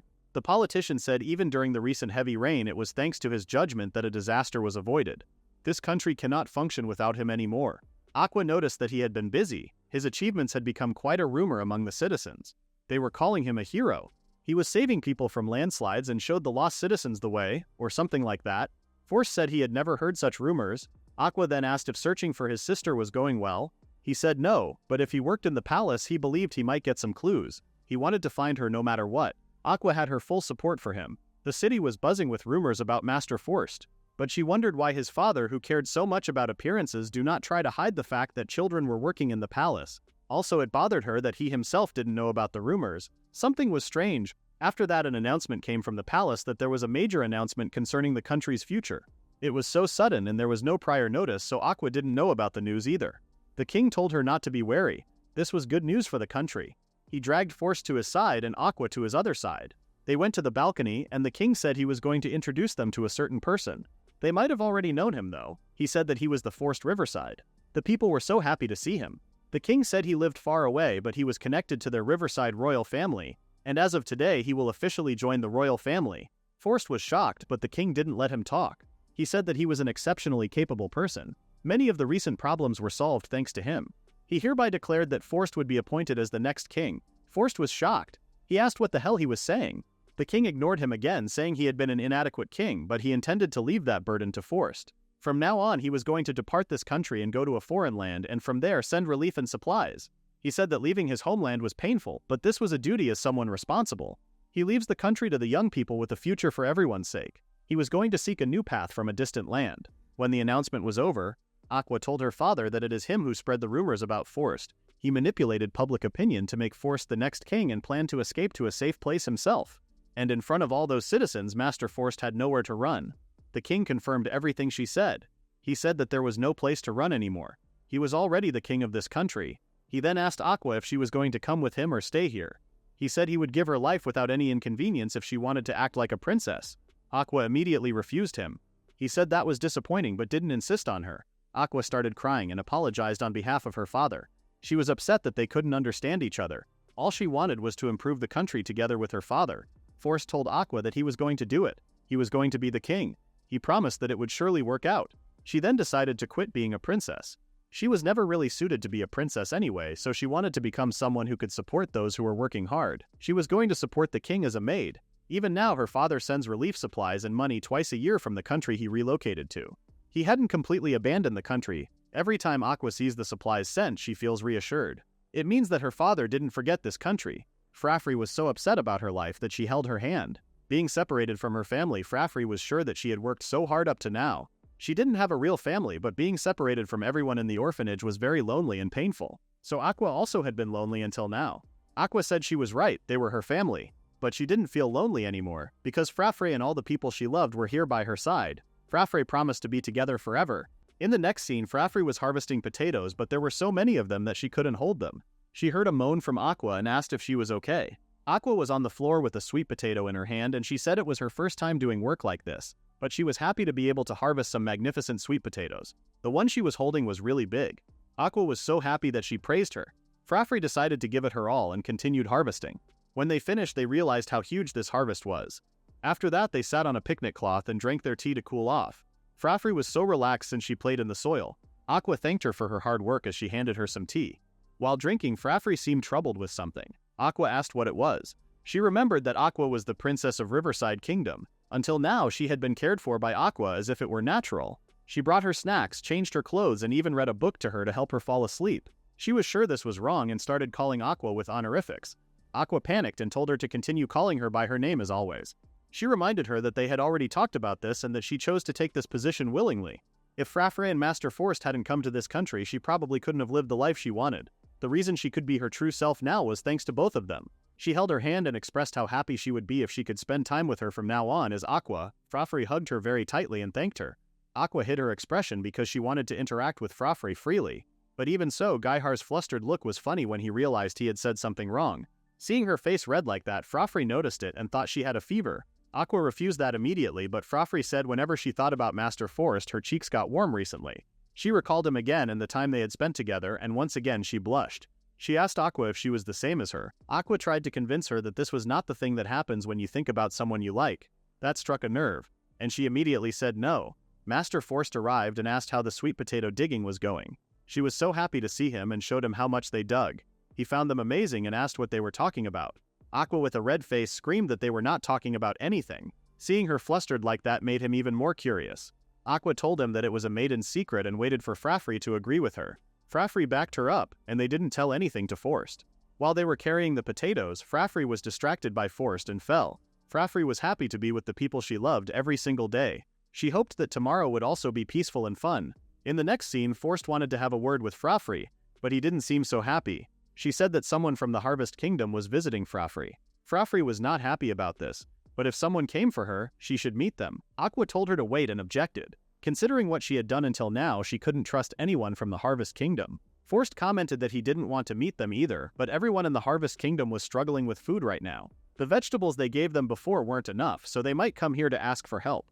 And there was no way Furafure would ignore people asking for her help. Forst said he would position guards nearby, and if they acted suspiciously, they would be asked to leave the country immediately. That was the only condition to meet with her. Furafure trusted Forst's idea and waited for them to arrive in her room. Someone slammed the door open, and it was Mirika. She looked at her and then bowed her head, apologizing for everything that had happened until now. Shocked, Furafure couldn't say anything. Mirika said that she knew she wasn't in a position to say such things, but she had no choice but to rely on her strength now. She asked her to train her in the saint's discipline. Everyone in the room was shocked. The problem was that Furafure didn't even know who she was. Mirika was shocked now. Forst and Aqua also met with her for the first time, so they couldn't help her. She started crying and said she was Miri from the Harvest Kingdom. She said they met when she was banished from the kingdom. Furafure apologized and explained that she was already dizzy back then, and she didn't remember anything that was said. Mirika was sweating. She said it made sense. At that time, they believed everything her uncle King Jalpal said, and they did something terribly cruel to her, the true saintess. She said she was going to tell her about the Harvest Kingdom now. Back then, they arrested the king and told him that he was no longer the king of the Harvest Kingdom. For personal reasons, he used the national treasury. He colluded with antisocial forces, and above all, he unjustly exiled the saintess, the representative of the nation. Someone like him must not be the king. Jalpal said there must be a mistake and claimed that he was framed by someone aiming to overthrow the state, but no one believed him, and he went to prison. Until his last moment, he still claimed that he was innocent. Mirika's father told her that now that his older brother had ended up like that, he would probably become the next king. If that happens, she is going to become a princess of this kingdom, and she must keep her mind strong. While Mirika was praying in the rain, she realized that she must do something. Even though she had prayed this much, the rain was not stopping at all. At this rate, she couldn't fulfill her duty as a saintess. Even though as a princess, she must protect this kingdom. So she admitted that Furafure was a saintess far above them. She, in her own way, must take responsibility. She told the others to prepare the carriage to go to the Riverside Kingdom. Mirika told her everything that happened. She said that her father and they saintesses were doing their best to overcome this crisis, but even so, it seemed impossible to do it like Lady Furafure was there. She started crying her eyes out, begging Furafure to teach her the correct way to use holy power. Furafure didn't know what to do or say in this situation and looked at Forst and Aqua for help. Forst smiled at her and stated that she should decide what they should do. Seeing her cry like that, Furafure decided to train her as a saintess together. Shocked, Mirika asked if she was sure. Furafure was more than okay with that and told her to leave it to her. This made her cry even more, but thankfully it was from happiness. She promised to give her best training. Furafure was relieved that she could help them, but the problem was that she didn't know what to do. She did a quick brainstorm and found the only way to do this training. They went to the farm behind the palace and changed into more comfortable clothes. Marika was quite confused as to what was going on, and she was terrified when Furafure started throwing herself to the soil. As she was lying around in the soil, she turned to Marika and told her that this was her training. She said that when she rolled around, she could feel the earth's texture and smell all at once. Marika was a bit weirded out and asked if it was too sudden to start with this. Furafure mentioned that Aqua also hated it at first, so she suggested trying another fun way. She was distracted by a caterpillar and other animals in the soil. She said she could be friends with them too, and even tried to give her a worm. Marika screamed that she refused. After playing with the soil for a long time, Furafure mentioned that when she played in the mud, she got super energetic. But Muri's amount of holy power hadn't changed and she looked rather tired. Aqua informed Furafure that the dinner was ready. Furafure stood up and said this was all for today. For now they were going to eat and think of a different way to increase Marika's holy power. Marika said training was difficult and somehow she didn't understand it. At night, Furafure found Marika right behind her door. She asked if she wasn't going to sleep. She said that since she was being allowed to train, it was best if she didn't leave her side and learn her techniques. Aqua realized there was nothing they could do with her and brought some tea. They sat down and started having tea. Furafure said she had a lot of seconds at dinner. Miri said the vegetables of this country were too delicious, and when she ate the vegetables of this country, she felt like she got some energy even though she was tired from the training. Furafure agreed, saying the vegetables in the royal palace were delicious too, but Miri's vegetables were even more delicious. Suddenly, Furafure had an idea. She decided to get help from Marasha, the senior saintess. In the next scene, Forst asked Aqua if there was anything unusual. She informed him that there were no signs she wanted to harm Lady Furafure. Tomorrow they planned to visit Lady Marasha's farm to see how they help with training. Aqua was going to accompany her as well. If she did anything suspicious at that time, she was going to handle her. But seeing her attitude, she might actually be serious. The next day they arrived at Marasha's place. Aqua thanked her for today, and Furafure introduced Marasha as their senior saintess. Miri said she came from the Harvest Kingdom and her name was Miri. She humbly asked for her guidance. Aqua informed Marasha that she would be standing nearby. Furafure told Marasha the way they tried to train her, but that might have been a little different. Miri was shocked because she tried too hard. Judging from that reaction, playing in mud wasn't fun for Miri. Miri had to admit that there was no way being covered in mud was fun as a noble lady. Marasha stated that if she didn't have feelings of enjoyment and just get muddy, her holy power didn't improve. Miri concluded in her head that her training failed because of her mindset. Marasha asked her not to think like that, but she was already convinced that she was terrible. Even though the fault was hers alone, she almost made it seem like Furafure was to blame. She promised to roll in the mud happily the next time. But the moment she saw a mole coming out of it, she started screaming and ran away. Furafure, on the other hand, was amazed to see one and tried to catch it. She apologized to the mole for causing trouble. She said that the mole seemed to have come to check because the farm was noisy. Miri was confused as to what she was talking about. Marasha asked Miri to calm down a little. Furafure mentioned that when she was in the underground prison, she had a mole friend. That mole was very knowledgeable and told her many stories. She really missed him. She wondered how he was now. Miri had no idea that she could talk with animals. Marasha giggled and explained that when you're a saintess like Lady Furafure, you can communicate beyond species. Miri was amazed. Miri noticed that a flower was dirty because she had raged. Marasha noticed that and asked if she liked flowers. She said yes. Marasha assumed flowers made anyone who saw them feel better. She said that as a saintess, they made her want to be someone like that. She asked Miri how she would feel if a flower were wilted. She said it would make her sad. She wanted every flower to bloom beautifully, and she wanted to take care of them. If the flowers become healthy, it would make her happy as if it were herself. Marasha explained to her that holy power was not decided only by talent. Showing love toward nature was important for them, saintesses. It was only based on experience, but saintesses who loved nature had stronger holy powers. The prayers of saintesses interfere with natural phenomena, and if she wanted to use power well, she needed to connect her heart with nature. Lady Furafure loved everything in the natural world. That's why her holy power was so strong. But doing that suddenly was hard. So she could start by taking care of flowers to nurture love toward nature. Real training could come after that. Miri had never thought about that before. She decided to take care of the flowers starting today. Marasha offered her flower beds, and Furafure said the royal palace garden was full of flowers too. She thanked both of them for their support and promised to take care of them with all her strength. Aqua watched her bow to them and asked to continue guiding her. After that, they went back to the palace, and Furafure was so relaxed after taking a bath. She was glad she consulted Lady Marasha for the saintess training. While she was looking outside, Lord Forst came and approached her, but she was startled, and she punched him as she was stretching. Panicked, she apologized 100 times. They went to the garden, and Forst asked how the training was going. She said it would work out thanks to Lady Marasha. If it were her, she might have completely failed. Forst didn't agree with her. Being able to act for someone else was already amazing. Furafure was thinking hard about the method, and that effort would definitely help Lady Marie. Furafure felt comforted. and she said Marie was amazing. To grow as a saintess she would do anything. She worked really hard, and when she saw her working hard, she thought she must work hard too. And also because she was a friend Furafure just made, if there was anything she could do she wanted to help her with anything. Forst patted her head and stated that he was sure she could teach well. He reminded her that he was always cheering for her. She thanked him for his support. After that conversation, Forst realized that he was too worried about Miri. If this were a happy change for Furafure, they would always stay by her side and watch over her. In the next scene, Miri was having fun taking care of flowers. Until now she had always left things like this to other people, but by growing something herself she felt so fulfilled. She never knew that until that day. Furafure found it wonderful that she was happy to take care of them. She promised to work hard again the next day too. Aqua noticed that her whole life was now just going back and forth between the royal garden and Lady Mirasha's farm. She said she needed to check the condition of the flowers, trim the leaves, and also wanted to select the seeds to plant next. She said she wanted to prepare the soil for each flower individually. Furafure and Aqua were a little worried. She suggested taking a little break. Shocked, Miri asked why. She said she loved flowers, and she felt like she was starting to understand loving nature and what that truly meant. Since she finally could, she wanted to push herself to the limit like this. Aqua admired her stoic attitude, but working too intensely wasn't good either. To proceed efficiently, sometimes she needed to take a break. She suggested taking a break from training today and going into town. Furafure was excited about this idea and convinced Miri to go with them. They finally made it to town, and there were so many people. Miri noticed that it was even more lively than last time.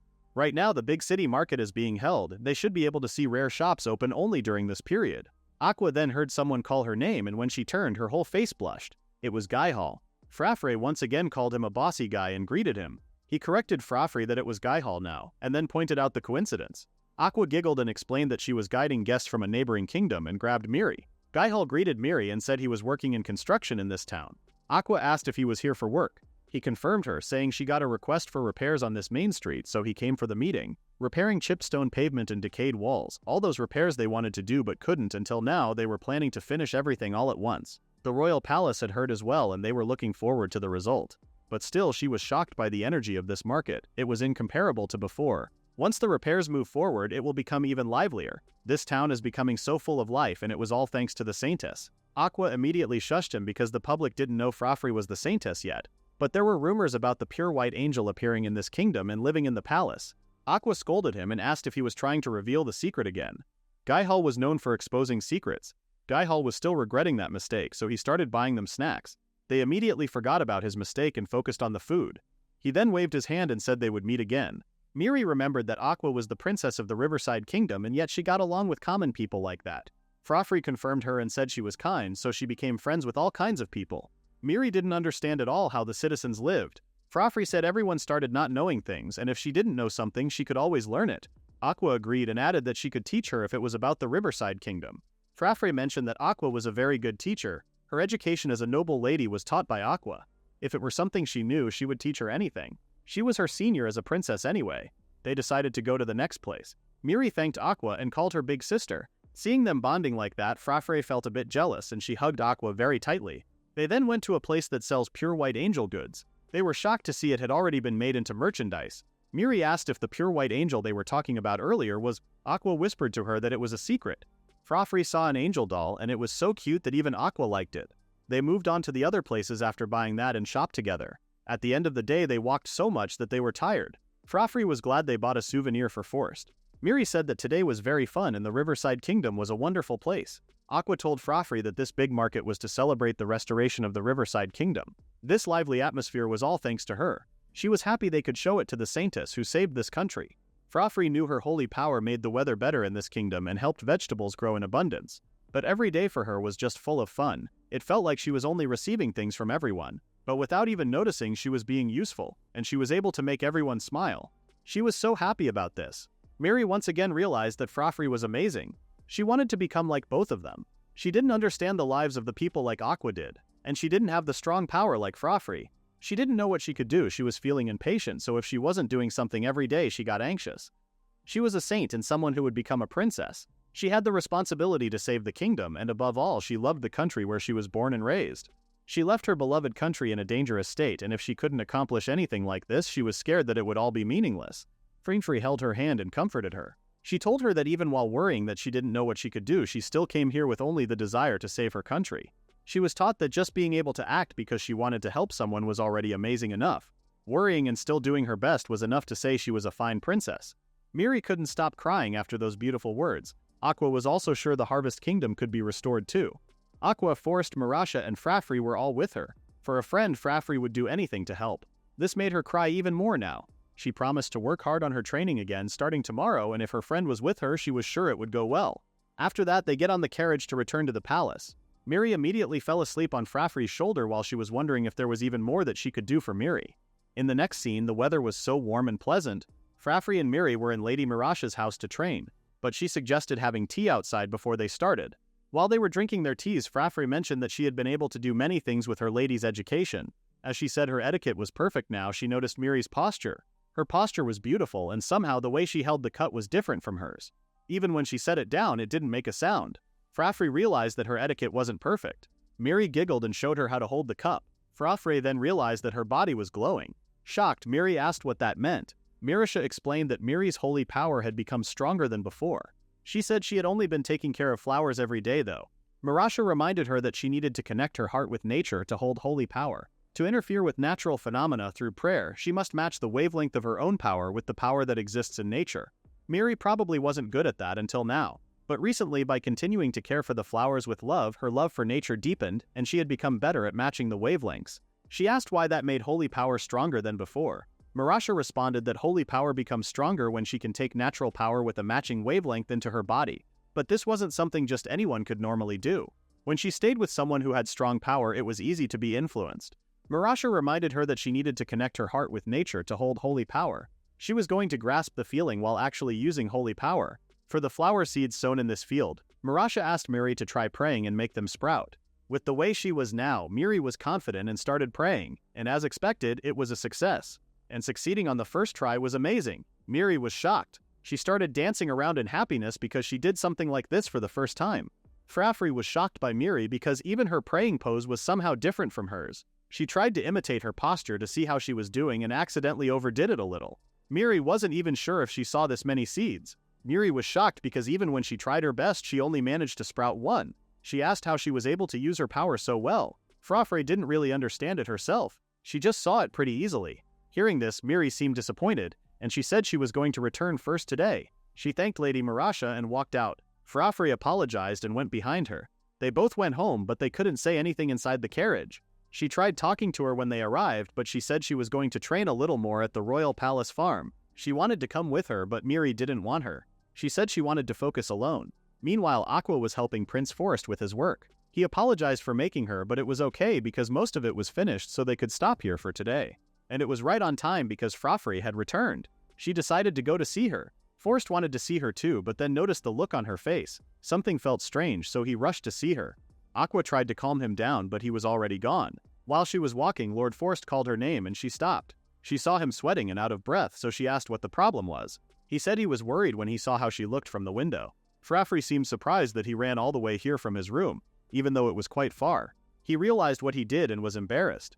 Aqua finally arrived, and she said he moves very fast when it comes to her. More importantly, Forst wanted to know what happened because he thought she was with Miri today. Furafure told them what happened and seemed upset that she made Miri angry. Forst responded that it was a little different from being angry. Aqua explained that for those who were desperate about the country, she could somehow understand Miri's feelings. Furafure asked what kind of feelings those were. Forst asked her to try thinking about Miri's situation and feelings in her own way. If it were her, Furafure, she should be able to understand her. Furafure started to think this through. The things she worked hard at were slowly starting to become possible. She realized that what Miri felt was the same as when she felt while drinking tea. Even so, Miri kindly taught her the correct way. But she hurt her by acting as if she was denying her efforts. She realized that she had to apologize to Miri immediately. Meanwhile, Miri was still trying to pray, but she could only do so once, and that wasn't enough. She heard her name, and when she looked, she saw Furafure out of breath and sweaty. She apologized to Miri and started crying. She said she didn't think deeply about it, and she was very insensitive. Miri joined her and started crying too. She apologized to Furafure and said she was the one at fault. In the first place, she came to ask Furafure for guidance, yet she even called her a friend, and she lost awareness that she was someone in training. Furafure told her that there was nothing she needed to apologize for. Miri said she just wanted to get a little closer to Furafure. Furafure didn't expect that. Furafure decided to mention something that she had never told anyone. She said that it was a trick when praying. When she wanted vegetables to grow big, she talked to them in her heart. She thanked them for always growing deliciously and asked them to show her their healthy big selves again. Miri didn't expect a trick like that. She said that the difference in awareness might be shown in the difference in power. She decided to thank the flowers too and started praying. She thanked them for always showing such beautiful appearances and asked them to grow healthy again. And just like that, another one appeared. Both were so happy and excited. For Miri, this was truly amazing. She hugged Furafure and thanked her. This made Furafure cry her eyes out. She said she loved Miri so much and thought she hated her. And now Miri was crying too. She said she also loved her. Forst and Aqua were watching them and they seemed worried about their mental health. Aqua decided that it was the right time to announce that it was almost time for dinner. The moment Furafure heard the word dinner, her tummy started growling. Miri started giggling and said she got hungry when she cried. Furafure offered her hand to Miri and said let's go. That day Furafure realized that worrying and feeling down while comparing yourself to someone else wasn't something only she experienced. But probably even if problems happen, as long as they live supporting each other with the people important to them, little by little she felt like she was starting to understand that. In the next scene, Miri finally managed to make the flowers bloom by using her holy power. Furafure and Mirasha were so happy for her. Miri wondered if it would work if she prayed for the rain to stop. Mirasha thought about it for a moment and responded that even if the rain didn't stop completely, she thought she could reduce the amount of rainfall. That was great news for Miri. When they went back to the palace, Furafure told Forst and Aqua about what had happened today. She said Miri made the flowers bloom from the seeds and Mirasha praised her a lot too. Aqua mentioned that being praised by the previous saintess of this nation was the best in the country. She said there was nothing more to teach her and that it was like a seal of approval for her. Miri seemed a bit down and she said there was something she had to tell them.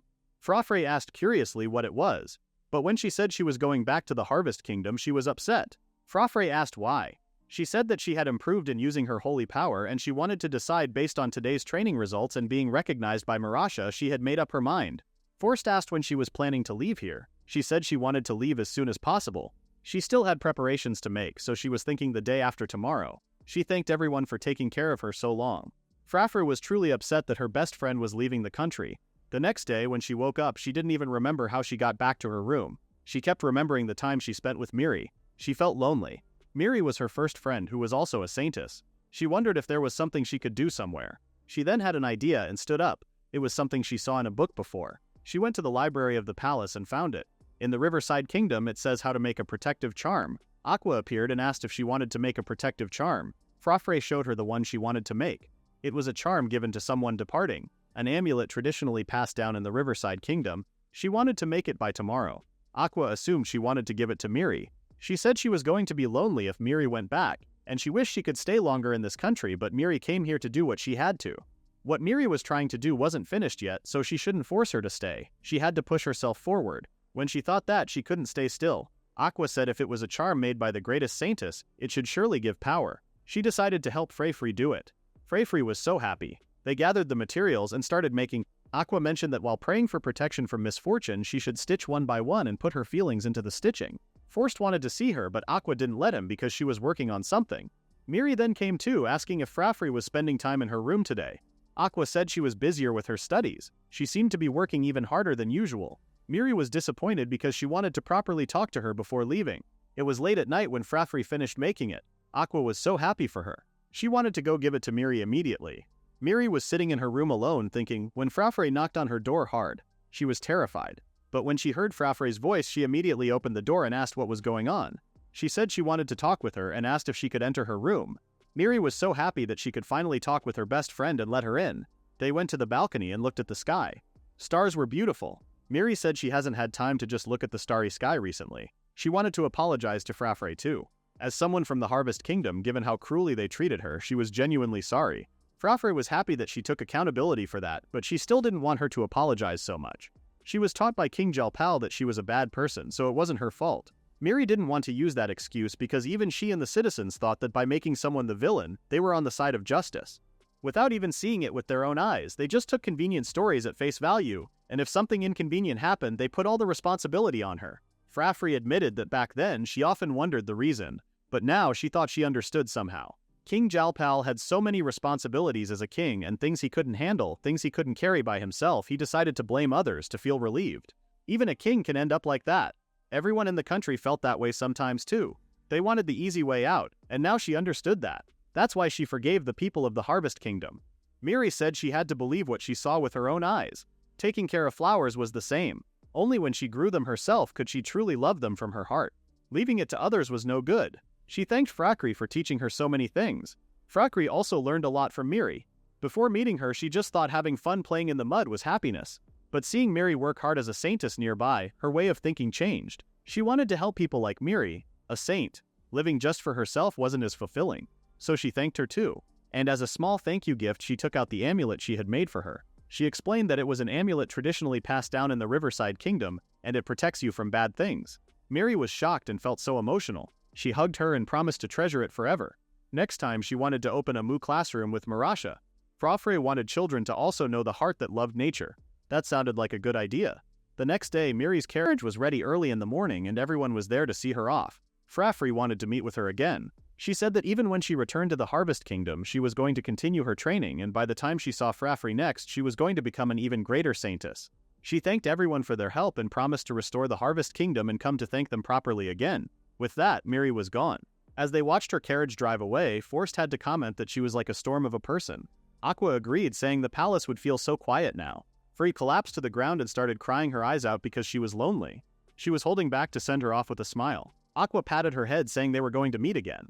Meanwhile, Miri was no different than Free P. In the next scene, Free P woke up from a nap because she was hungry. She looked around to see Aqua but couldn't find her, so she left her room calling her name.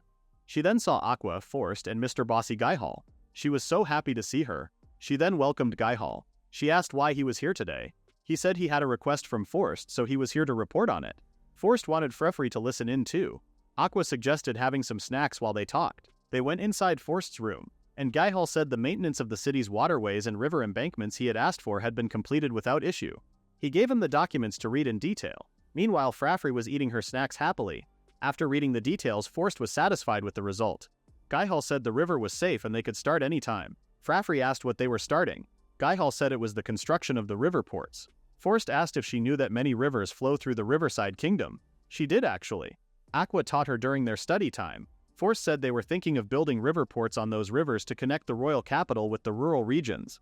He asked if she knew what a port by the sea was. She knew that too. It was a place where ships docked. They were going to build those ports along the riverbanks so that they could transport supplies to the regions by riverboat. Even though the country was recovering, there were still many places that needed support, but since road maintenance hadn't been finished, using boats was the fastest way to transport cargo. Aqua mentioned that this was originally a plan devised by her father, the former king, but due to the influence of unstable weather until now, the construction plan has been neglected for a long time. Forst was glad they could finally execute it. Guihall agreed and added that the logistics situation would improve dramatically. No, just for supplies, but eventually for passenger ships as well. Meanwhile, Furafure was sitting there puzzled. Forst explained to her that if they built river ports, they would be able to deliver the royal capital's vegetables to distant places while they were still fresh. It took her a bit longer to understand, but she was happy that so many people would be able to eat these vegetables. Guihall said he was going to head out to check the planned construction sites and mentioned that he was the person in charge of construction management. Forst had already arranged for the relief supplies so that he could carry them along with him. Forst was also planning to head out for an inspection at a later date. He was going to hide his identity so that people wouldn't feel pressured. He had wanted to properly confirm the current situation himself once. Furafure asked Forst if she could go with him to the place he was planning to build. They all seemed surprised by this request. Forst asked why she wanted to go. She said she spent time with Miri and understood that being a saint was a job with responsibilities, and she thought she wanted to properly think about what she could do. But she didn't know anything. She was being taught lessons in the royal palace every day, but there were things she couldn't understand just from that, and she wanted to learn about them with her own eyes. Forst seemed impressed and said they would go together. Aqua interrupted and told the king that it was true that she had been thinking it was about time she showed Lady Furafure's scenery outside of the royal capital, but to suddenly go to a distant place seemed dangerous. However, when she saw Furafure's eyes, Aqua was hit from her heart. She told her not to leave her side, and if she got separated, she was not to follow any strangers. These were the conditions. The next day they prepared the carriages and they were all departing for the Prote construction site to serve as Furafure's social studies as well. In the end, Guihall said he was leaving on the same day as him, even though he had said at a later date. Aqua was just happy that they were going together. It was said that it would take about 3 days to reach the target village. Since it would be a long journey, they were going to stay at a town they stopped by along the way. Furafure was looking forward to it. Until then, they could enjoy the scenery. She had also brought her study books, so she was free to read them in the meantime. And if she got sleepy, she had brought her favorite pillow too. They also had snacks so they could have them later. Furafure was shocked by the scenery. She saw things that she had never seen before. The journey continued with lots of good scenery, eating good snacks and sleeping well. And finally they arrived in a beautiful town. However, the inn where they were staying informed them that there were only 3 rooms available. Forst turned to the others and said someone would have to share a room. The solution was simple for Guy Hall. Since the two of them were engaged, Forst and Lady Furafure should just share a room. Furafure was pretty okay with that, but Forst panicked so much. He whispered to Aqua that this was a closed room together, but Aqua didn't back him up. She said that it was a good opportunity. It was better to have as much time as possible to spend just the two of them. She assumed he wouldn't do anything reckless anyway. Guy Hall giggled and said he always complained about wanting to be together more, and that was his chance. With that, they wished each other good night and went to their rooms. Furafure had only one brain cell, so she wasn't embarrassed or shy about anything, but Forst was overthinking a lot. He had no idea what he should do. Furafure immediately covered herself with the blanket and said she was a caterpillar in a fluffy futon. Forst decided to go to sleep quickly. As they lay down in the bed, Furafure was still giggling. Forst asked what was wrong. She said she was just glad she got to know so many things today. Forst was confused because they were only riding in the carriage for a long time. She said the scenery she saw from the carriage was full of things she was seeing for the first time. So she asked Aqua many questions. Forst was glad that she enjoyed it since it was her first time going so far. Furafure confirmed that everything was fun. Besides, being able to be together like this with him. There were so many happy things that her heart had been pounding non-stop since earlier. As they were focused on the conversation so much, they didn't realize how close their faces were. Furafure panicked and apologized immediately. She covered her face with the futon because of embarrassment. She said her heart was pounding too hard. Forst told her not to worry and turned the other way. He then said that he was also happy to be with her. If they could be together forever in the future, he would be happy all the time. She didn't respond to him, so he was curious. He looked at her and saw that she had already fallen asleep. He covered her with the futon and wished her a good night. It was a long night for Prince Forst because Furafure kept rolling on his body while sleeping. They woke up and continued their journey to the village. Furafure was so excited to see the village they were headed for. But the place didn't look like how she imagined. There was no one outside, no flowers, and no pretty street designs. She was a bit intimidated by the crows, so she leaned on Aqua. She was startled when someone spoke pretty loudly to welcome them. The guy said they had been expecting them. He thanked Forst for coming all this way to such a place. He was the village mayor. Forst greeted the man and said they were here for the riverport construction. It was no good talking while standing up, so he invited them to his house. They agreed to him, but before that, Aqua said they had a relief supply loaded in this carriage. So she asked the mayor to check it. The man was so happy and said he would go call the villagers right away. He turned to the village and screamed that the people from the royal capital were here. That's when people came out of their houses. He guided them to his house, and while walking, Furafure saw some children staring at them in curiosity. She smiled and waved at them. When they arrived at the mayor's house, his wife offered them a simple tea. They thanked her and Forst started talking. He started by introducing himself. He said he oversaw the kingdom's reconstruction support at the place and his name was Forst. He then introduced his secretary Aqua and Gaihar, the manager for this riverport construction. And last but not least, Furafure, the agricultural and forestry expert from the capital. Furafure blushed at this introduction because she wasn't used to being called an expert. It was reassuring for the mayor to have those wonderful people in the village. He told the others to give them their best hospitality. They didn't have much to offer, but he promised to prepare some tea snacks right away. They kept trying to make them comfortable and even offered to rub their shoulders, so Aqua told them not to trouble themselves so much. They were simply sent here to support the reconstruction, and excessive hospitality wasn't necessary. The mayor explained that they felt terrible for always being on the receiving end, and they had given them so much support already. And now even a riverport was making them feel even worse. At the moment, they had nothing to give back. After this conversation, they decided to look at the riverbank. Guy Hall said there wouldn't be any issues by the riverbank either. With this, the construction should proceed as planned. His subordinates would be arriving soon with the materials, and they were going to be on standby until then. Furafure and Forst seemed troubled.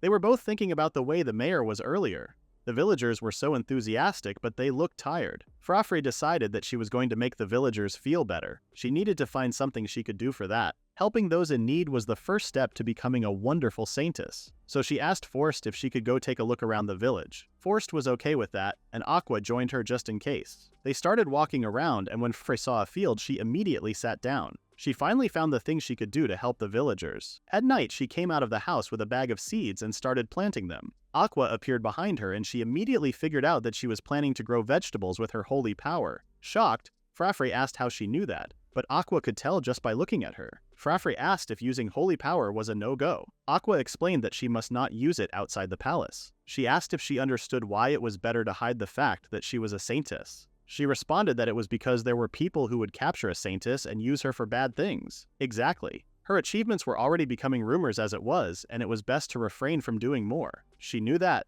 but she still wanted to do something so everyone could feel better. Seeing how much she really wanted to help the villagers, Aqua gave in and let her use just a little to help the vegetables grow. They were just going to pretend they planted seedlings brought from the capital and let the villagers take care of the rest. Even if they were still growing, they would have the protection of her power, and anyone should be able to grow them easily. That way, it wouldn't seem strange at all. She told her that it was just like when she played in the mud at the capital's farm. She warned her not to grow them all the way, she was just giving them a hand. Furafure was so excited that she once again warned her to go easy and use just a tiny little of her power.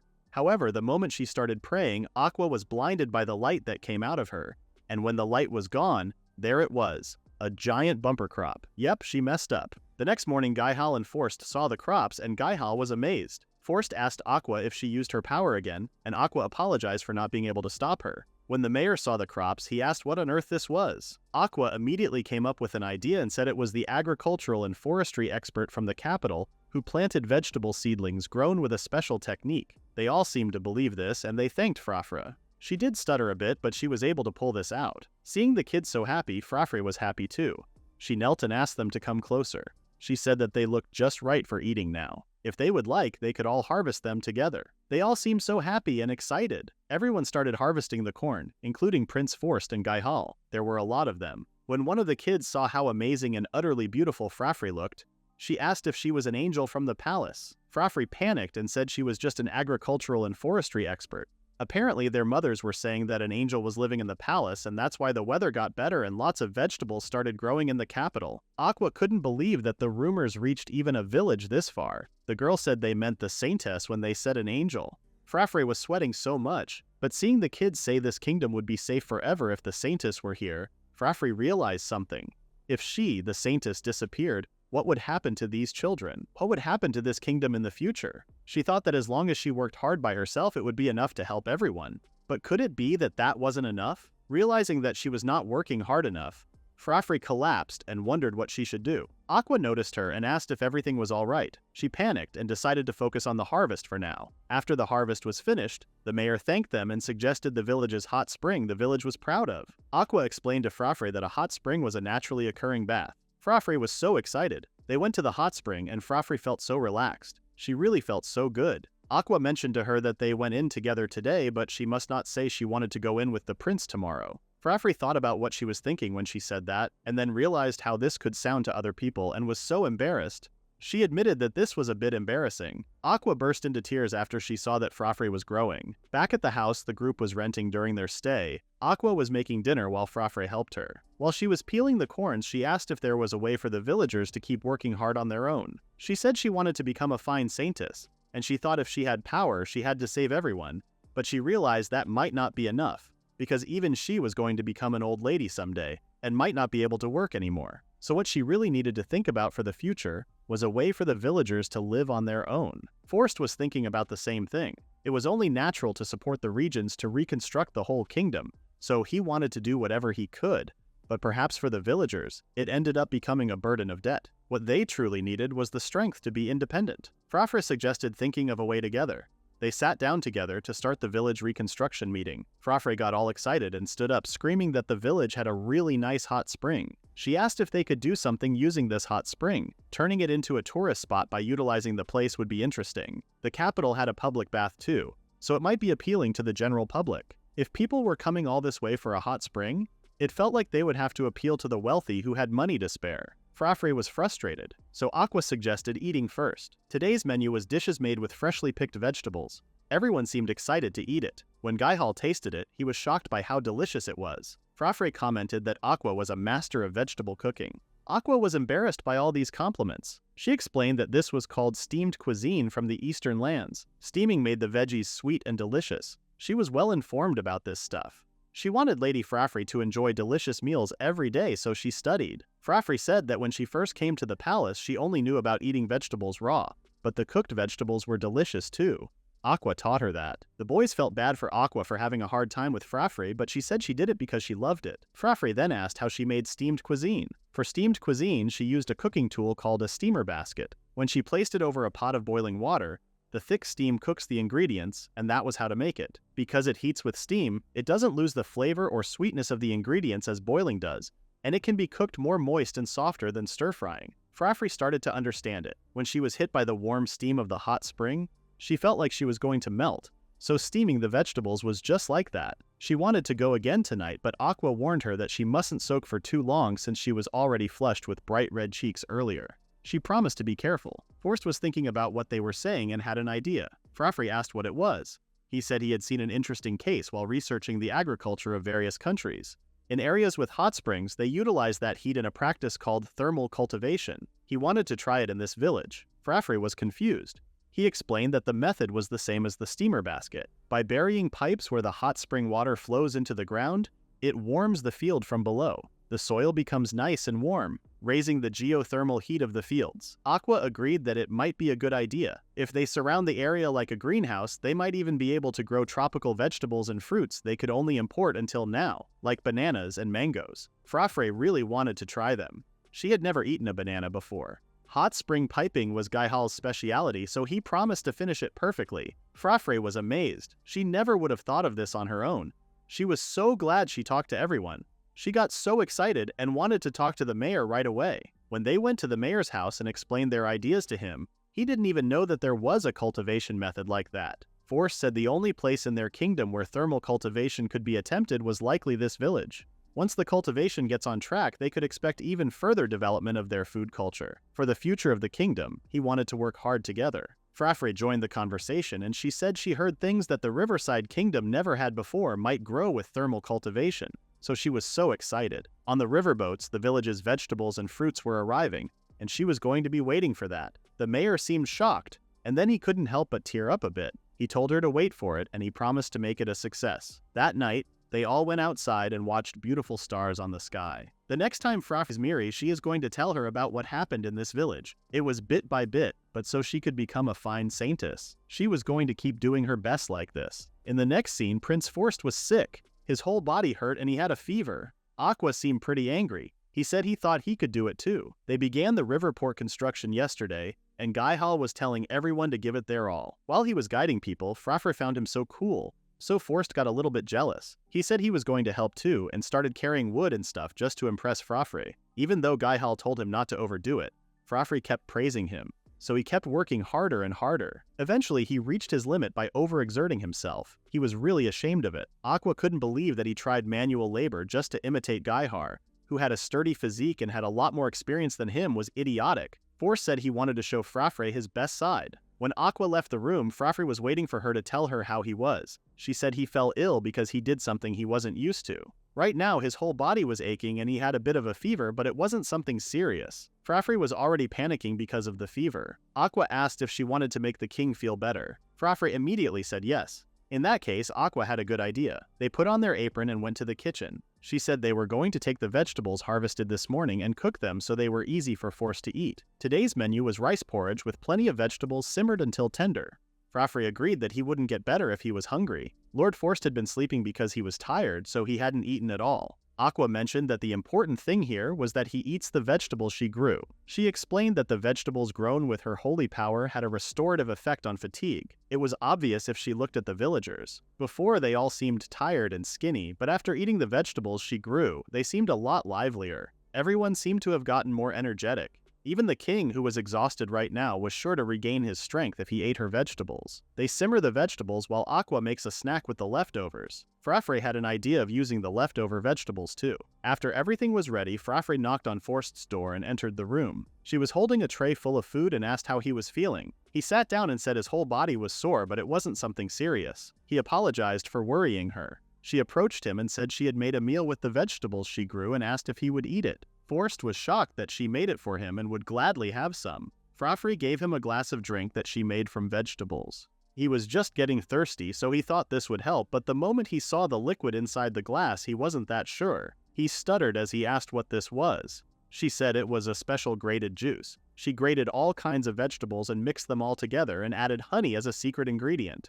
She was so excited to have him taste her drink. Forst started drinking it, but it didn't taste like how it looked. It was a lot better, and the pain in his body was gradually fading away. He admitted that it looked intense, but it was delicious. She then served him the next dish. This was just made, so it was very hot. She decided to cool it down and feed it to him. Forst was shocked. He watched her blow the spoon and ask him to open his mouth. As expected, that was embarrassing. But Furafure couldn't care less. She told him that he must eat this or else he wouldn't get any better. Forst had to endure the embarrassment and open his mouth.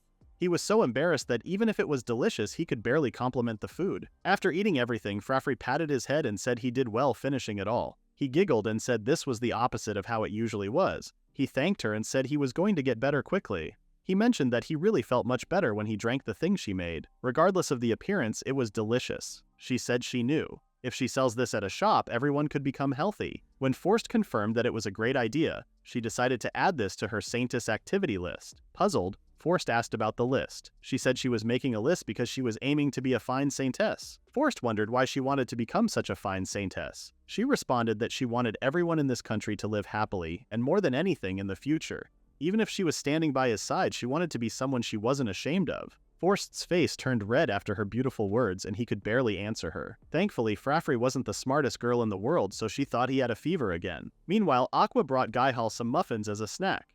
He thanked her for bringing so many snacks for his subordinates too. Aqua didn't mind that. Gaihal then wondered about Forst. Aqua explained that it was definitely overwork. Lady Furafure was nursing him so he would be better soon. Gaihal was relieved that it wasn't something serious. He was then too distracted by how delicious those muffins were. Aqua handed him a cup of tea and told him not to push himself too hard either. They were going to be returning to the royal capital soon, but he and his subordinates would stay in the village to continue the work. Since they wouldn't be able to see each other for a while, she was worried about him. He comforted her that they would be fine because they were used to this kind of work.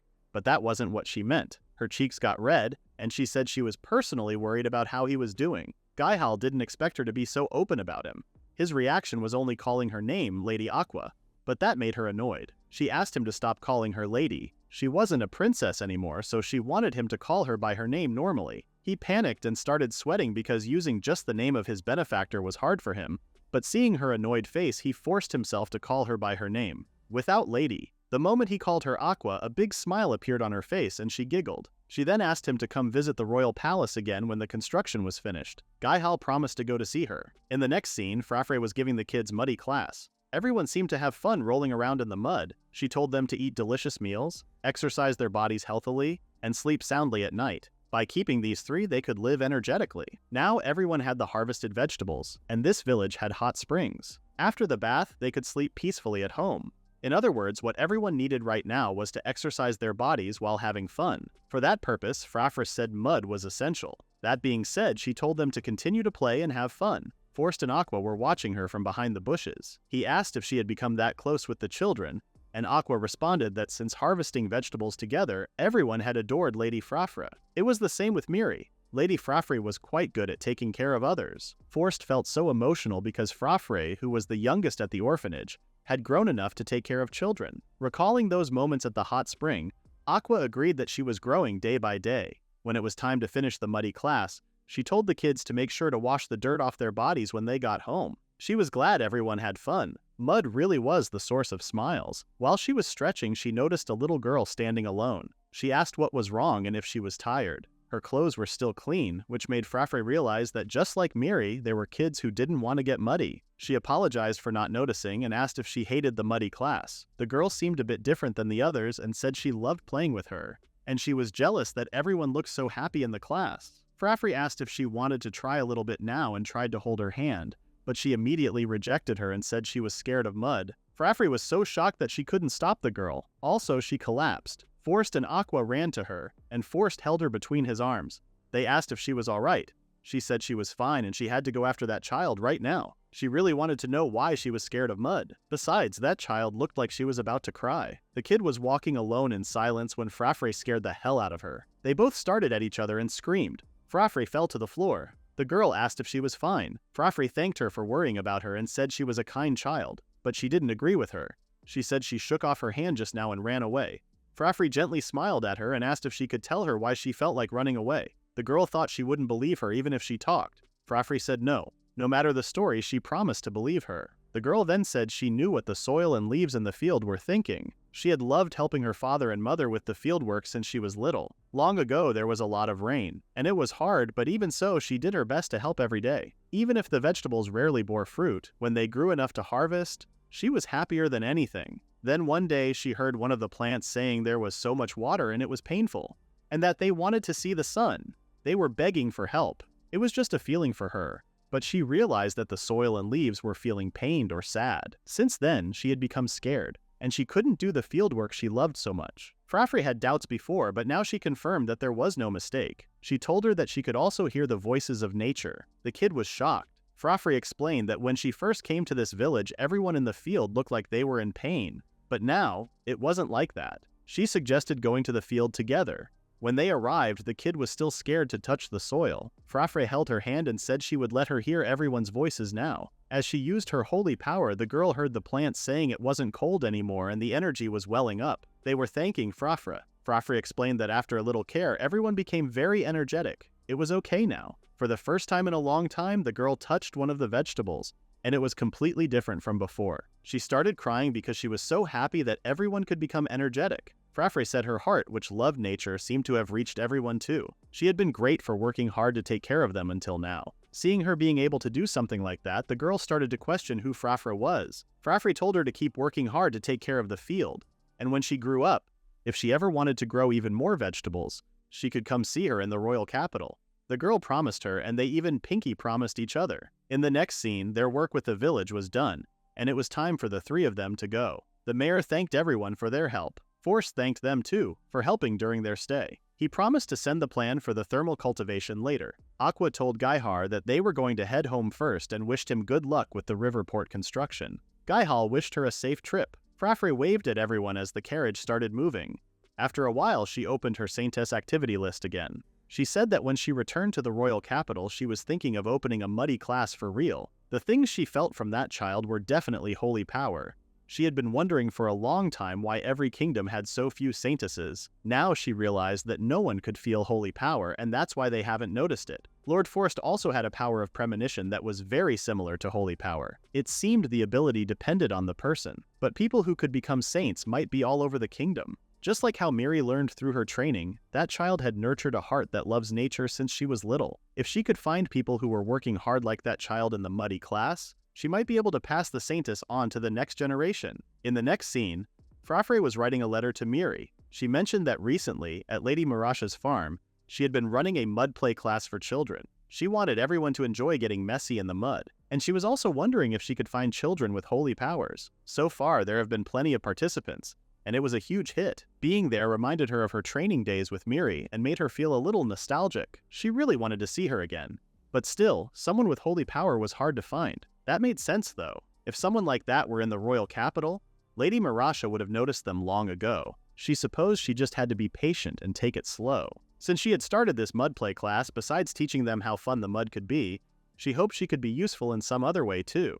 With that, a whole month had passed while she had been worrying about this. She decided to go out to the garden for a change of pace. She also wanted to see Lord Forst. She started looking around inside the palace for him but couldn't find him. He wasn't even in his office. While she was looking for him, she saw maids talking about decorations and flower arrangements. She was happy to see the maids and asked if they knew where Lord Forst was. They all seemed nervous and said he had a very urgent business today, and they were told it would be difficult for him to see her. Furafure seemed pretty upset about this, and they all apologized for that. She went outside the garden thinking about how busy the maids were. She then saw the gardener working and greeted him. She asked what he was doing with those flowers. He also seemed panicked and said a certain someone had asked him to handle them and deliver them right now, so he was very busy. She seemed upset that everyone was busy, but there was nothing to do about it, so she suggested that he deliver it quickly. The man excused himself and literally ran away from her. Meanwhile, Aqua was talking with Gaihal. He said the foundation of the river port was completed. They had already made adjustments so that ships could dock and cargo could be loaded and unloaded smoothly,